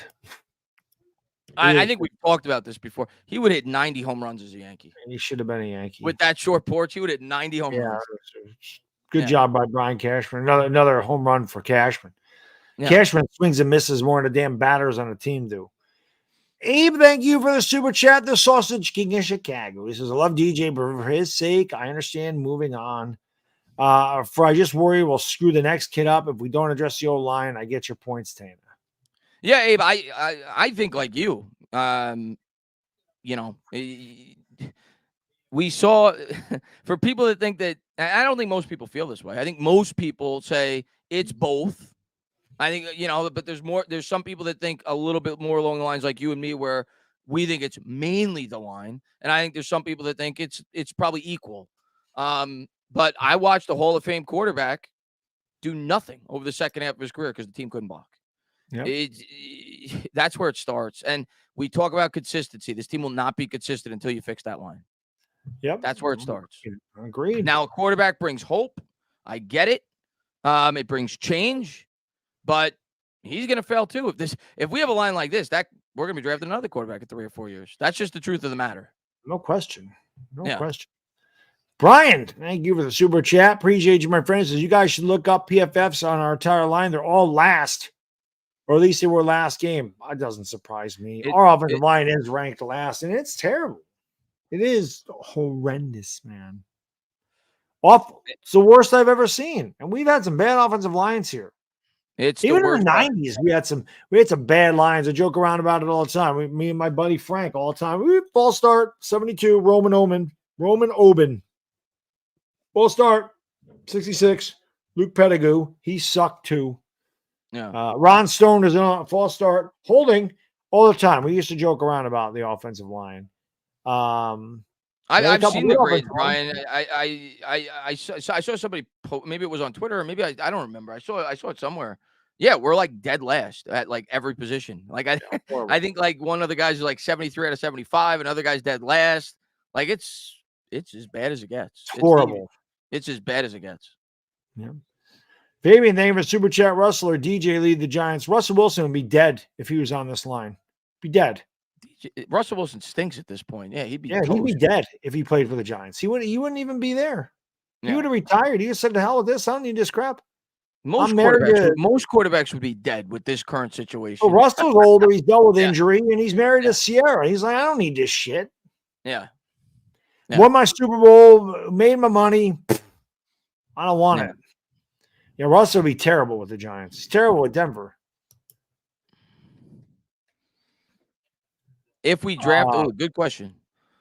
You got to give him at least two additional years. The rookie year for the quarterback and the second year, I think. Yeah, they're getting 4 years. Now, if the team is god-awful, bad dog, after the second year of that, you think about making a change. But I think it gives them 1 more year of security, I think, if they draft a rookie quarterback. Where if they elected not to and they kept Jones. Because that's my opinion, at least. I think they have 2 years with the rookie quarterback once they start him. I think that's what it is. I think the next year, if they draft the one in 2024, it doesn't count because Daniel Jones is going to be your starting quarterback. So I think 2025, you probably start the clock at that point. I agree with you in an ideal world. And I think we talked about this too in text today. In an ideal world, I agree with you that would be the perfect scenario for me. You get if that's what we have to do. You draft a quarterback at 3. You get your Caleb Williams, your Drake May, whoever, your heir apparent. You're paying Daniel Jones. He starts the whole year, and then that rookie takes over the next year because it gives the line another year to grow. It gives you another year to build up around and put that rookie quarterback into a better situation. But the truth of the matter is, unless this team is good, like the Chiefs were with Alex Smith, like the Niners were, so they didn't have to put Trey Lance in there, If they're 1-4 and you're in New York, there is Yeah. no way in hell that you're not gonna bench Daniel Jones. It's true. I mean, just like what in 2019, they benched Hall of Famer to start Daniel Jones in week 3. So I agree with you. Ideally, that would be perfect for Shane as well, because like you said, it gives him probably another year. But I The don't one see thing that I'll happening. say, Chris, we know this regime, at least so far, doesn't just cater to the fans. They do what they want to do. Yeah, I listen, in a perfect scenario, I think that's what would be ideal. But like you said, we saw fans calling for Eli Manning to be benched after 2 games. Yep. And they did it to try to save their jobs. Yep. That's what happened. I think if we could all go back in time, thinking about it logically now, probably would have said, yeah, let Eli start another 6 or 7 games and then let Jones come in. But I know it will happen if we draft a quarterback, especially if you take quarterback in the top 3. Not talking about taking a quarterback with a bad team. 49ers were a good team. We'll be seeing that rookie quarterback soon next year. Yep. Bear, thank you for the super chat. Is everyone talking about Caleb Williams being a generational talent? If there was a tackle in the draft that was supposed to be a generational, who would you pick? Listen, the quarterback is more important than any position in football. So I am taking a guy like Caleb Williams over any lineman because we have seen the Giants fail on linemen a lot. So there's no guarantee that they're going to come in here and do anything. We saw it with Eric Flowers. He was garbage. We're seeing it with Evan Neal. He's not good. Shane Lemieux was a 3rd-round pick, but he's terrible. They can't. I don't know what it is, but I think that you need to get an electric quarterback. You need a playmaker back there. You need it. And I don't know a generational. I wouldn't know a generational talent offensive lineman if he came up and bit me. I get where he's going, and I think it's a logical question because Bear thinks like we do. Like the offensive line is clearly the primary problem with this team. I get why he's asking the question. But the fact of the matter is, Baddog, if you have an awful football team, part of your job as a GM is to sell your fan base hope. It is. And to sell your fan base that this could grow into something, to give yourself more time to build the team. If you're a team that's trending as bad as the Giants are, and you have the option to draft a guy that is being labeled a generational quarterback, you always take the generational quarterback. Always. Mm-hmm. It's the most important position. It's the face of the franchise. And that's going to save their job. It's going to save the GM's job for a couple more years. It gives them a couple more years to get it together. Yeah, that's what's going to happen if we're picking. I hope it doesn't. I hope we win 8 games. This team keeps growing, and we can keep building the team. But if it goes where we think it's going, Ninja Service, thank you for the super chases. I'm telling you, when they stopped practicing at Albany, they started sucking.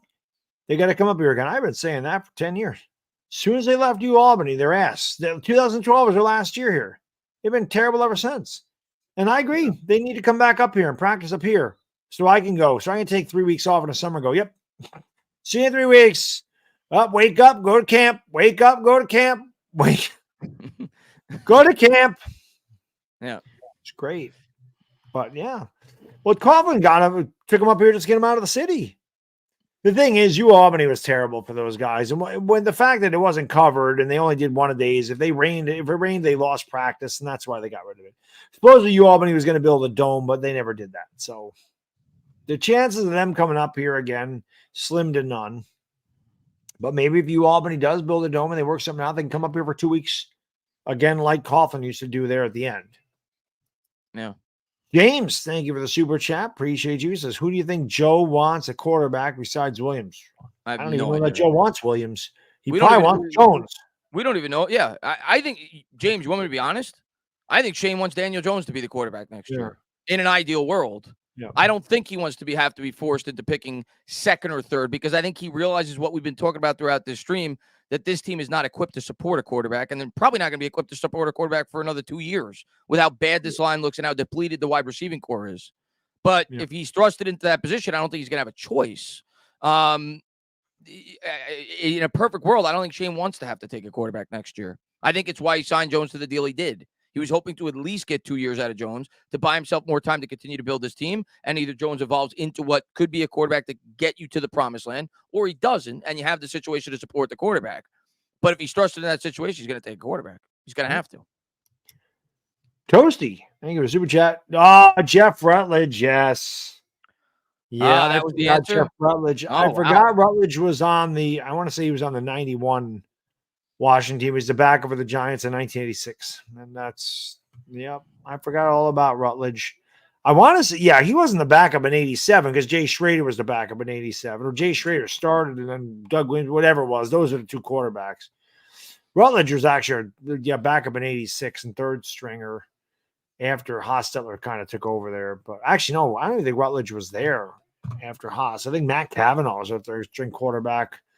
Dear Haas won the Super Bowl. I wouldn't have got that one. Well, Dustin Turner was a good name to throw out there, though. What the No hell? way we would have ever gotten that one. That was No. that. Some of his Anthony. questions are attainable, some of them are not. That one was not. Yeah. I thought about it long enough. I might have been able to pull that one out of my ass, but I doubt it. Yeah. Anthony, thank you for the super chat. Appreciate you. Swiss cheese is an improvement comparing O-line. Have to be strong like provolone. When you bite, it bites back. So in other words, we need the hell of provolone. I love provolone. You need pepper jack. We need something. We need a lot more cheese than what we currently have. That's for sure. Pepper jack fights back. I love pepper jack. Yeah, that's good stuff. That's good stuff. I like our line. Bob, thank you for the super chat. He says, just read a quote from Jordan Renan, whoever. Do we sign? No. So Bob, that's the troll. Oh, it's that is the account. Troll account. That's the troll. Jordan Renan nuts. He's the troll account. That is not the real Jordan Renan. He's gotten a few people, as a matter of fact. I believe that was it him? No, is there a Schefter one? Somebody got Bobby from Talking Giants. Oh, really? They said that Jones wasn't playing and that Tyrod was going to be in there, and they tweeted, Ian Rappaport, or no, is it Schefter? One of them. It's not the real guy because there's some trolling out there. The Renan guy got me the first time.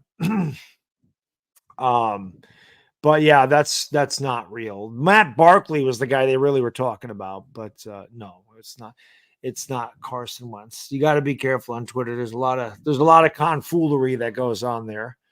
I like the part. It's why I like Twitter. I like the partake in. I like the sarcasm. I love the sarcasm. Someone actually said that. They're like, I love the sarcasm in your tweets. It's text where you can sense it. I'm like, me sarcastic? Whatever gave you that idea? Love sarcasm.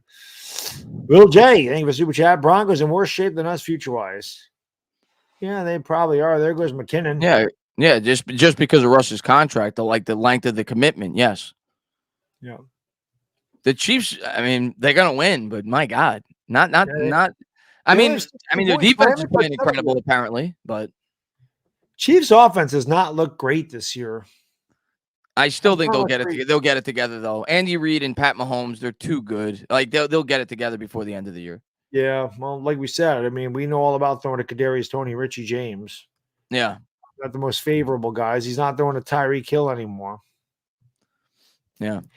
Hate Sam, thank you for the super chat. You guys see Caleb says he wants Giants. I thought that was fake too. He said, yeah, I did too. Giants. I mean, I'm gonna tell you who Caleb wants. Hate Sam. He wants whoever has the first pick, because the first pick pays the most money. That's what Caleb's gonna want. That's what he's gonna want. Yeah. Without question. Yeah. Without question. People. It's not like when Eli came out. Correct me if I'm wrong, Baddog. I don't think the rookie salary was in place when Eli came out, right? When he it wasn't. They didn't have Marcus Russell changed that. Yeah, so I don't even know if Eli would have done that in today's league when the number one pick gets an insane amount more money than the fifth pick. Like it's a big change in terms of the amount that you get paid.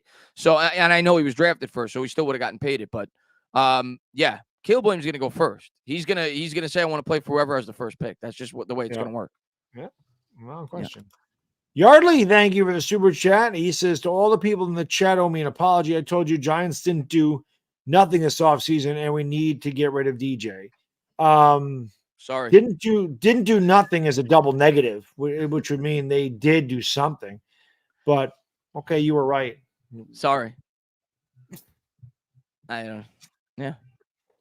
People's incessant need to be right on the internet it just does not cease to amaze me. Like I will never understand touting I'm right on social media. I don't understand it. Especially what are you trying to prove? What are you trying to prove to anybody? I don't get it. To me, that just doesn't make sense. I'm right. Okay. Especially when you're right about your team being bad. Like, it's not something that I'd be proud of. I just You don't know what I'm understand. saying? It's I wouldn't like You're right, puff and out my then what chest happened? about it. But that's just me. I'm not.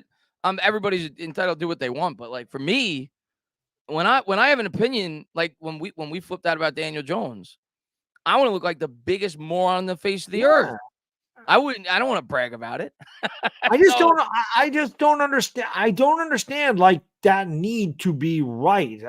Yeah. I don't care if I'm right or I'm wrong. I don't give a shit. I'm just giving you my opinion, whether that's a right opinion or a wrong. I don't care. I have good takes, bad takes. I'm human. I don't care if I'm right. I don't need to go, oh, look at that. Look at, I told you that this was going to happen. I told you that was going to happen. I don't care. That doesn't mean anything to me. Especially if you're a content creator, it's one thing when you're showing your face here all the time and people want to tell you, oh, this aged like milk. And then you do have a take and you go, well, that one didn't age like milk. It's one thing. But when you don't have a channel or you're not putting your face out there, nobody's going to remember that you were right anyway. So what's the difference? And it's a lot easier. And I'm not saying him. I'm just saying in general, it's a lot easier to take the negative approach in terms of your opinion. Because history suggests it's more likely you're going to be right than you're going to be wrong.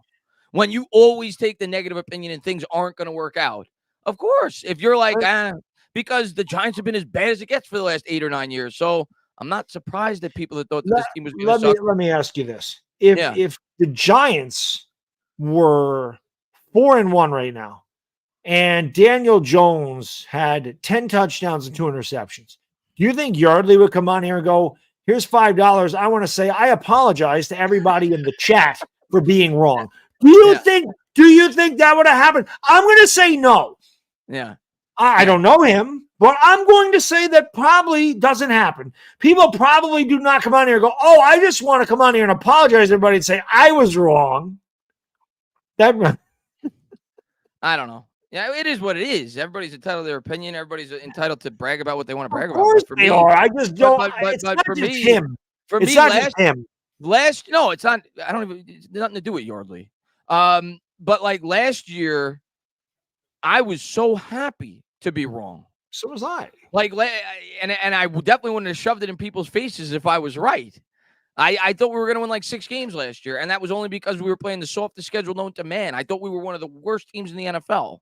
Yeah, I was so happy to look bad. I was so happy for people to yell at me and go, Chris, you were wrong. You didn't expect this. I want to be wrong when I don't think things are going to work out. So listen, if I cared, I could delete tweets. Like I did the thing about Leonard Williams. I said, how come nobody's talking about Leonard Williams' contract? Everybody wants to kill Daniel Jones. Nobody talked about the fact that Leonard Williams has less sacks this entire contract than he did his free agent year. Somebody brought a tweet up for me. There's a tweet or a video from 3 years ago. It says, pay Leonard Williams his money. Yeah, I wanted to pay Leonard Williams his money. It doesn't mean it was a bad contract. I'm a video maker. I am not a GM. See, for me, I think when a lot of people look at the Leonard Williams contract, the contract, I'm not saying it was a good contract. It wasn't. But it wasn't as bad of a contract as people make it out to be. The initial contract was 3 years, $63 million. It was $21 million a year. Yep. It ballooned into what it's become because of all the backloading that had to incur because we spent like we did during the pandemic. So you had to backload Leo's contract, then you had to backload it again. So now it's become this albatross of a contract. But the initial contract wasn't nearly as bad as people think it was. It was what they had to do after the fact when Gettleman did what he did. I guess my point is this: if I cared, I could delete those. I can make my videos private. I could, oh, this was a bad take. Let me hide this one. Oh, this is bad. I don't want people to see that. I don't care, man. I say what I feel. That's really all it is. Listen, that's all we've both done since we've been on here. I've just gotten to the point where it's like not even worth fighting with these people anymore. Like I'm just like, no, I don't want to go on Twitter. I don't want to talk to people about this team anymore because I know it's just going to be told like that. It's going to be like what he said. Told you so. Told you so. You win. Congratulations. It's like that's what I mean.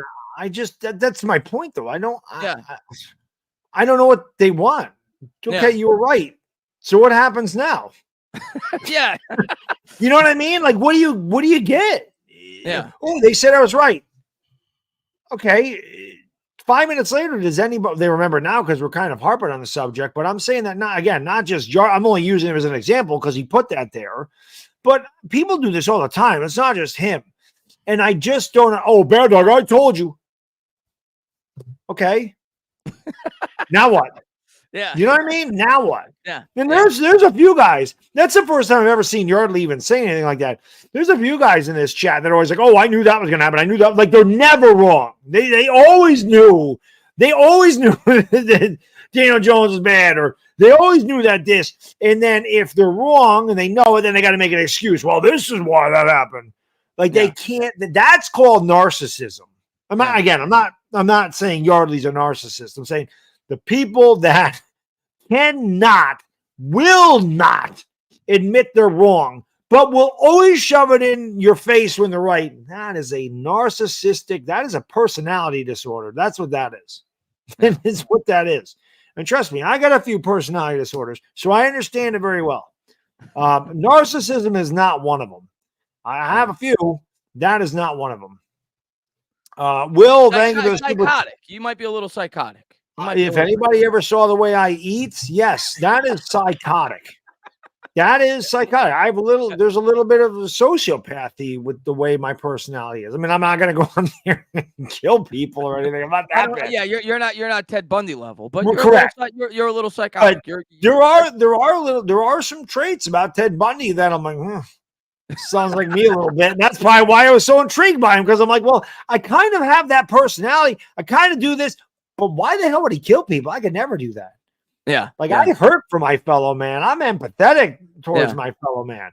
But yeah, there's a lot of, I'm not right. I don't claim to be. Like I said, I'm a professional idiot. I got mental issues, and I have to have mental issues. I follow the Giants, for crying out loud. If this team doesn't give you mental issues, you probably have mental issues.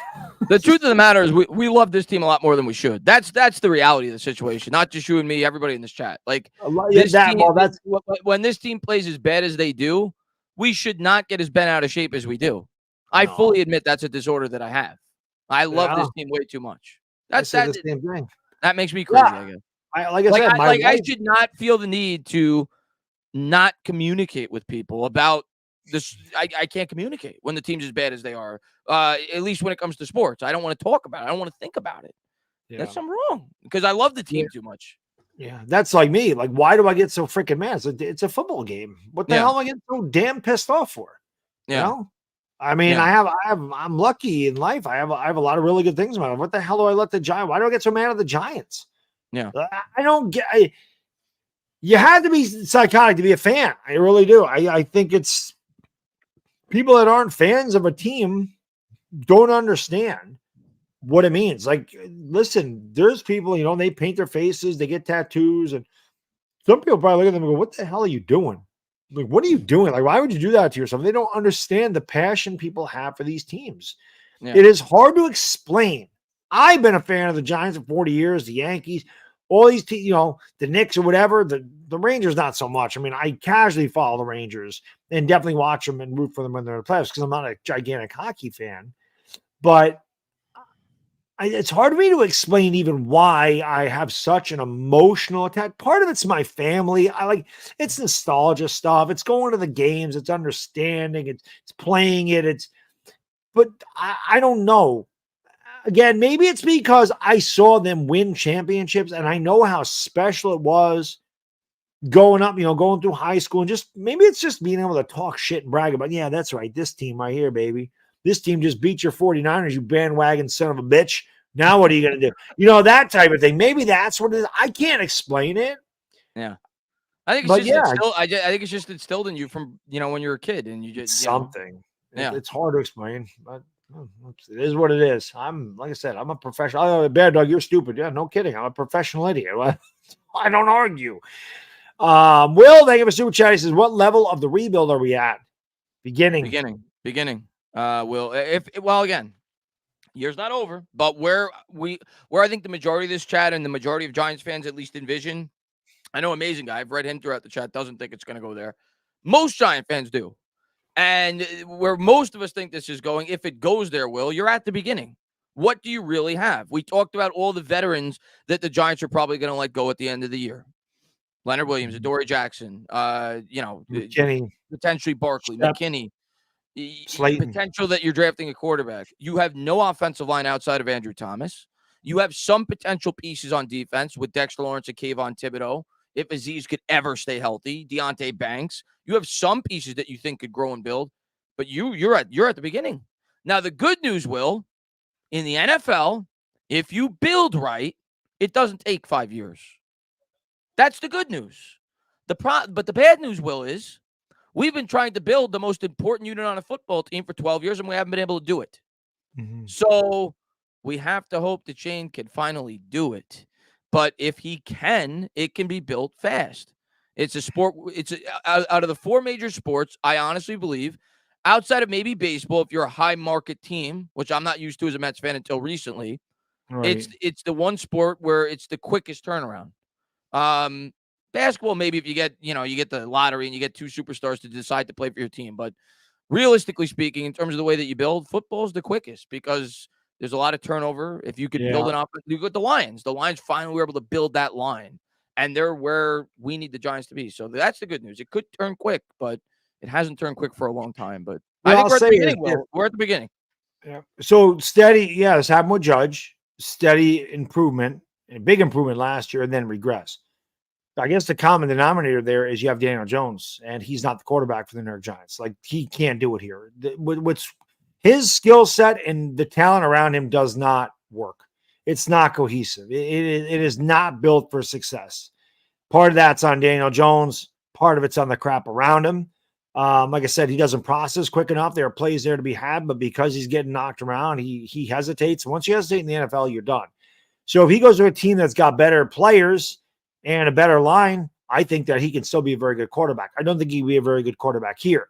So what you would have when we're saying we're at the beginning is if the Giants do tank and they're drafting top 3 and they have a quarterback, that is really where you're going to restart. That is usually when you start a rebuild. You start it with a rookie quarterback. Unfortunately, Gettleman was we're going to rebuild and win at the same time, and that don't work. So, yeah, I mean, we're at the beginning. We're at the beginning with some moderate hope. I guess that's the best way to put it. Like, we don't have a mess of a cap situation. We have some young players that could become better. Like we've had, hopefully Evan Neal, which I am losing faith on that, but there's some potential building blocks, but we've got a lot of growing to do. And if you draft a quarterback, you're at the beginning. That's just. I just saw something here from Dire Giants fan. Yeah, it's a good call by him. Where the hell's Jeffrey Abbey been? He hated Daniel Jones. We haven't seen him. You would think he'd be here in all of his glory, but I don't see Jeffrey Abbey anymore. Whatever. Maybe Jeffrey Abbey was so right that he's like, I don't need to be right. Brett, thank you for the super chat. I thought we'd take a step from last year, but it looks like I was wrong. But either way, I'm still trying to be happy watching our Giants. Well, it's hard to be happy watching what they put on the field every week. What I try to do when they get this bad is like I did in 2021. I try to bring a sense of humor to the whole thing because you really have to laugh at it. I blew a gasket against Seattle. It's done. I'm not getting mad at this team anymore. That was really my last hope was them winning that game. And the fact that they got blown out and looked so horrific. That was anger. That's when you know it's bad, when they're not worthy of getting furious about anymore. It's just like now I have to make fun of them. Yeah, once you get to the point where it's just you expect it, there's nothing to be outraged about. It's just you're drained. Yeah. That's the best word to put it for me. I'm drained. We have 3 months of this left. Yeah. 3 months. Yeah. 3 months. Yeah. Welvin, thank you for the super chat. Y'all keep me sane. Much love. I was wrong about Jones. There you go. So he was wrong. He admits he was wrong. I don't know how sane we are here, but if we're all insane together, maybe that makes us sane together. I don't know how that works. Maybe. But we appreciate it, Welvin. Thank you.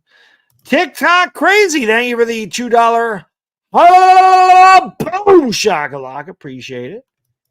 KN, thank you for the super chat. Appreciate it. Bob says he's got a tattoo. There you go. Bob's got a tattoo. If I was ever going to get a tattoo, it would probably be of something like that, something that my love would never die. It's something your love will never die for. Mhm. Getting a woman's name tattooed on your body, not smart. No. Or if you're a woman, getting your Unless whatever. it's like your Getting mother. Right, I Well, don't I'm know if just you love saying, like if you're a family member, that's different. But I was gonna say, like my kid, like if I put my son's initials yeah, on my arm or something different. yeah. But like if you're don't ever tattoo your significant other's name on your body. No, 'Cause you don't. that's never You don't guaranteed. do that. You don't do that. You don't even need to be your full. You could be with that person for 30 years, but if they pass away and you're say 52, Yeah, yeah. yeah, not smart. But the Giants' undying passion, Yankees, I would never get a tattoo, but if I did, it would definitely be probably the Giants and Yankees without question. Either be on my calf or my forearm. It'd be one of them.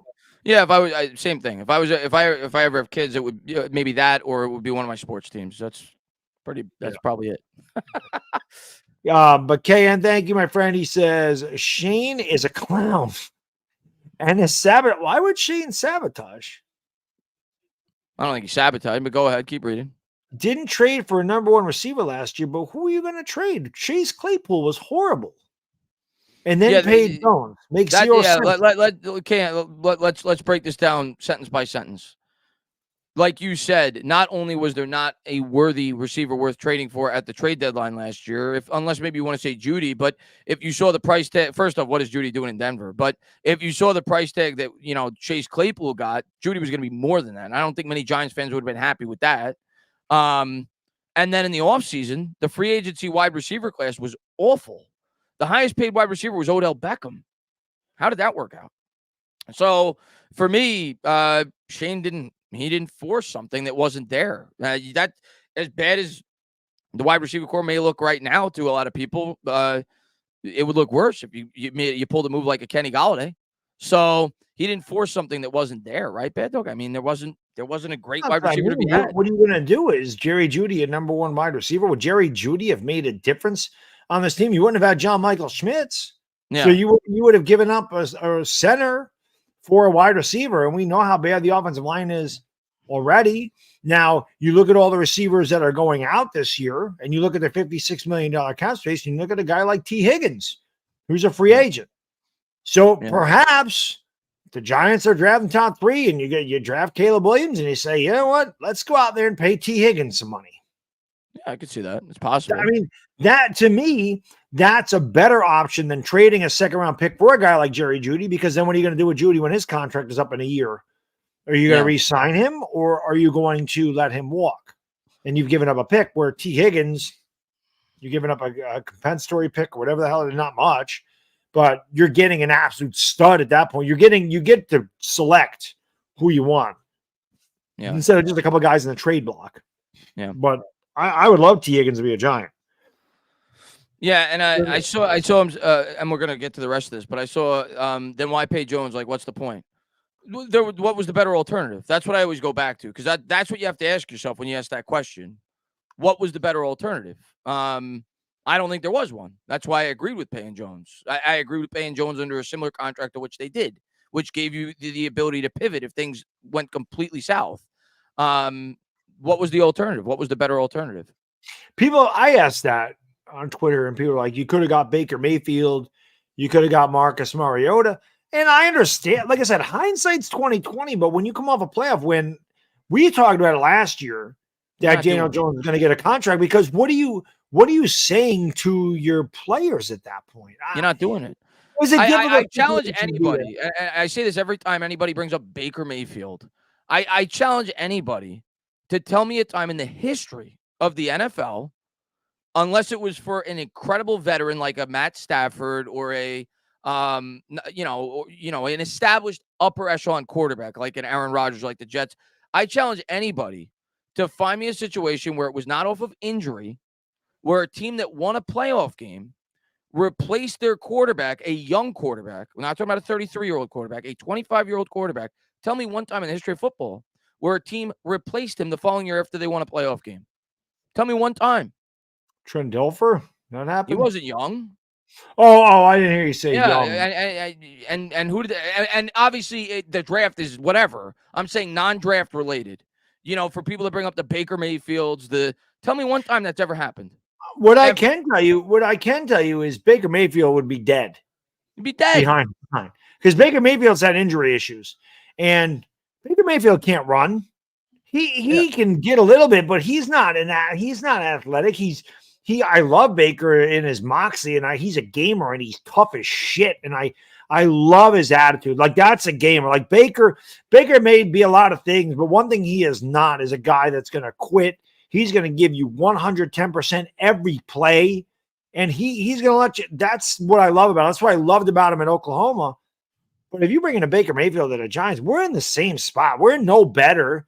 Baker Mayfield's not beating the Seahawks. Baker Mayfield's not beating the Cowboys. Baker Mayfield is not beating the 49ers. And Barb, I get the argument. She says it was about Mayfield is playing for $4 million, big difference. And I get it, Barb. But be honest with yourself. If we were paying Baker Mayfield $4 million and Jones is going 22 against the cap this year, because we're talking exclusively for this year, because I don't think anybody thinks Mayfield's going to be the guy that's going to make this team great. Would this team have been any better? Because where's that money going to go? At the end of the day, Evan Neal was going to play right tackle no matter what. John Michael Smith was going to play center no matter what. So where was that money going to go? What? I asked myself, Bad Dog, if you pay Baker Mayfield $4 million against the cap this year and you sign a okay guard, because that's maybe where the money would have went. Is this team any better? No. You go with the guy that's coming back in the same year of the scheme the year before. That is familiarity in the building. It was the only move, the only logical move. And people say franchise tag, but once you franchise tag them, you can't move the money. So you're saddled with a $32 million cap hit, and the Giants are strapped for cash as it was, which is why they had to restructure Jones's contract a little bit and push some of that money towards the back just so they could field the team. Because he's still not. Now, next year, we're going to get a lot of cap relief, which is why Shane went out and got a lot of these one-year deals, one-year prove-it deals, because if they don't prove it, they're gone. And they'll have money to replace these guys. With Jones getting $32 million, he couldn't have done that. He couldn't have moved any of that around. And you would have had nothing. You couldn't have done anything. Now, granted, I guess nothing wouldn't have mattered because the guys he brought in ain't doing shit anyway. Yeah. It's not like this team would have been any better. And at the end of the day, you're committed to Jones for another year. And I guess some people just are upset that Jones got paid. I don't give a crap. To me, it doesn't prohibit you from drafting a quarterback next year if you feel the need to. So it was the right move. It just hasn't produced the right results. And it was really the only logical move given the situation the Giants were in. But that's why they constructed that contract to get out of it after 2 years, which is what you and I said. Yeah. So, hey, we were right. Yeah. Well, but no, we did. We talked about how he's probably going to get a 3-year or 4-year deal, like a Derek Carr thing where you could get out after 2. Yeah. Then that made all the sense in the world to do it that way. And that's what they did. So if they do end up really being really bad, again, you bring in a rookie, he sits. Daniel Jones is a sacrificial lamb. He takes the lumps.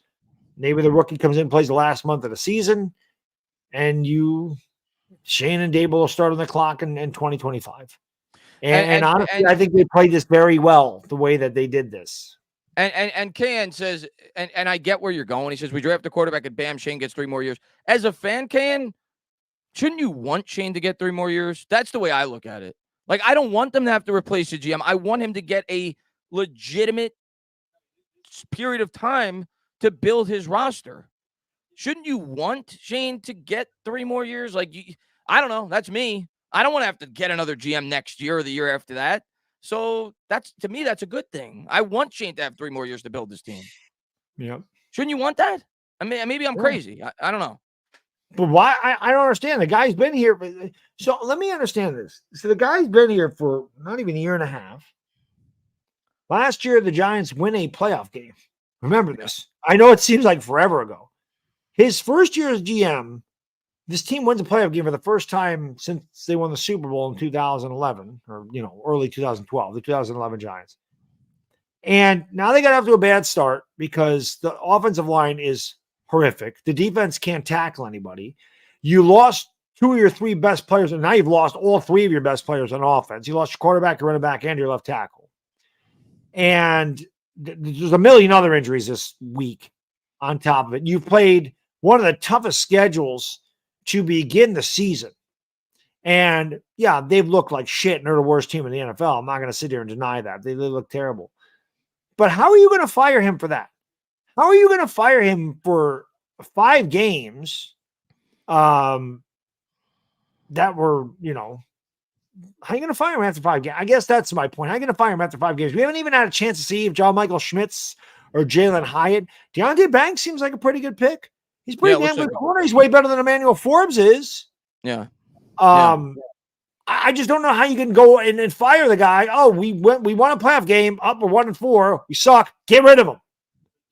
Yeah. Without his players even have an opportunity to develop. Yeah.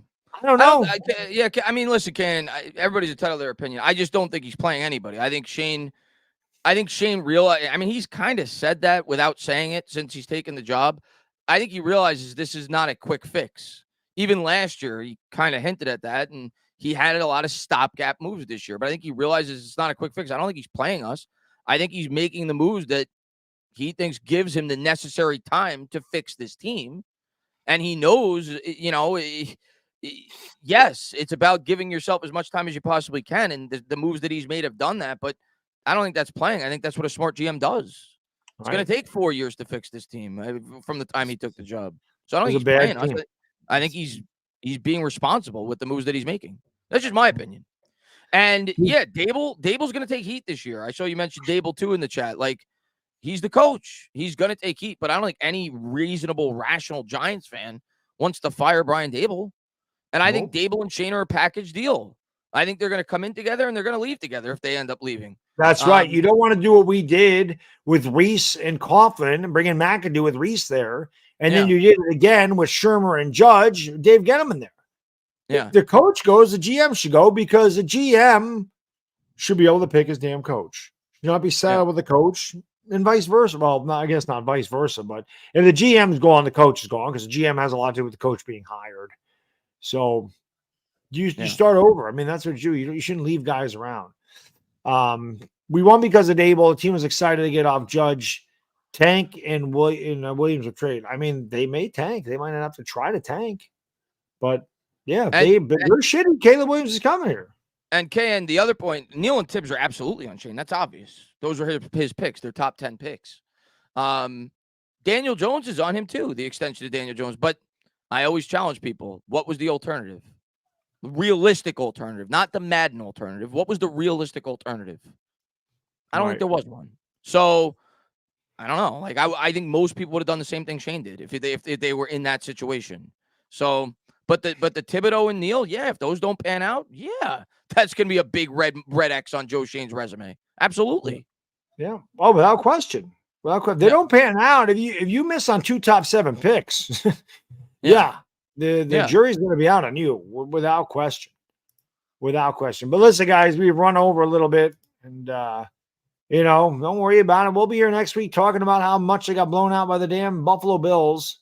This will be an ongoing conversation the entire year. We know this is a bad team, but we appreciate the hell out of the support you guys and girls always show. And it just sucks. I wish it was so much more fun last year when we were talking about winning. It was such a different feeling because Chris and I have done this for 6 years now. This is our 6th year together, and we haven't had a lot of good things to talk about. Most of the time it has been this. Most of the time in October, we're sitting there talking about the damn draft before Halloween, and I hate it. It was a nice change of pace last year. Whether those wins were impressive or not, they were wins. We're not used to that here.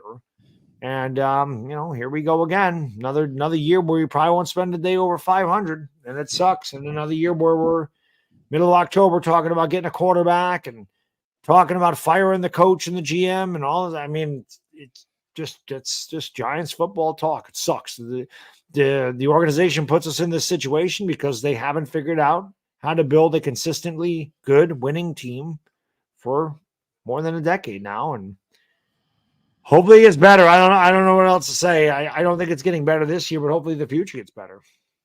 Yeah, I mean, that's all you can hope. I mean, we're right back square in the middle of where we were in, I don't even know, I guess 2020. It feels like 2020.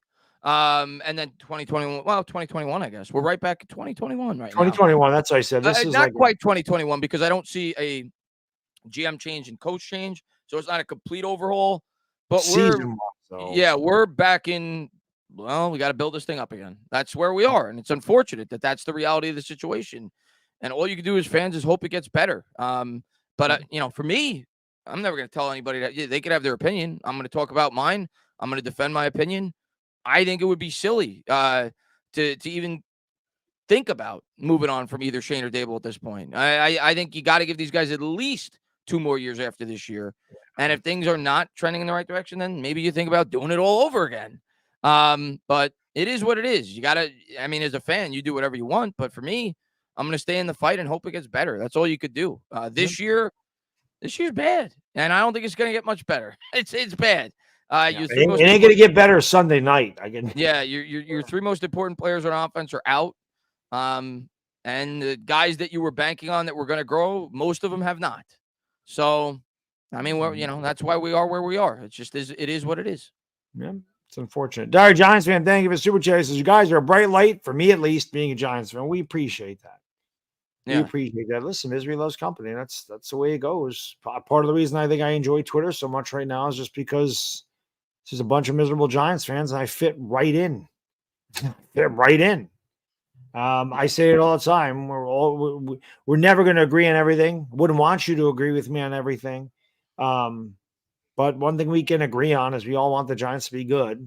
How we think the Giants can fix themselves is going to differ, but there's no question we all want this damn team to win. And unfortunately, it hasn't, and it ain't this year. And I don't know. We just got to hope it gets better next year, I guess. It sucks that we're already talking about this, but those are the cards we were dealt. It sucks and you're not dealt anything. We don't even got a freaking low pair in our hand. No. But any last words there? No, I appreciate all you guys for sticking with us, watching us. We'll be live on my channel on Sunday night. Yeah, come by for that shit show. That'll be fun. For a game that we hope is competitive 5 minutes into the game. But, we'll see. Hopefully they don't completely embarrass themselves on national TV yet again. But obviously all signs are pointing to that. You're playing a Buffalo Bills team they're coming off a loss, right? They lost. Yeah, they had the shocking loss in London last week. Yeah, so you're playing a great team that's now going to be even more hungry to win, and you're missing your quarterback, your left tackle, and your running back. Yeah. So it could be a shit show, but hopefully you guys are there. Probably your center on top of that, and so that should be a good game.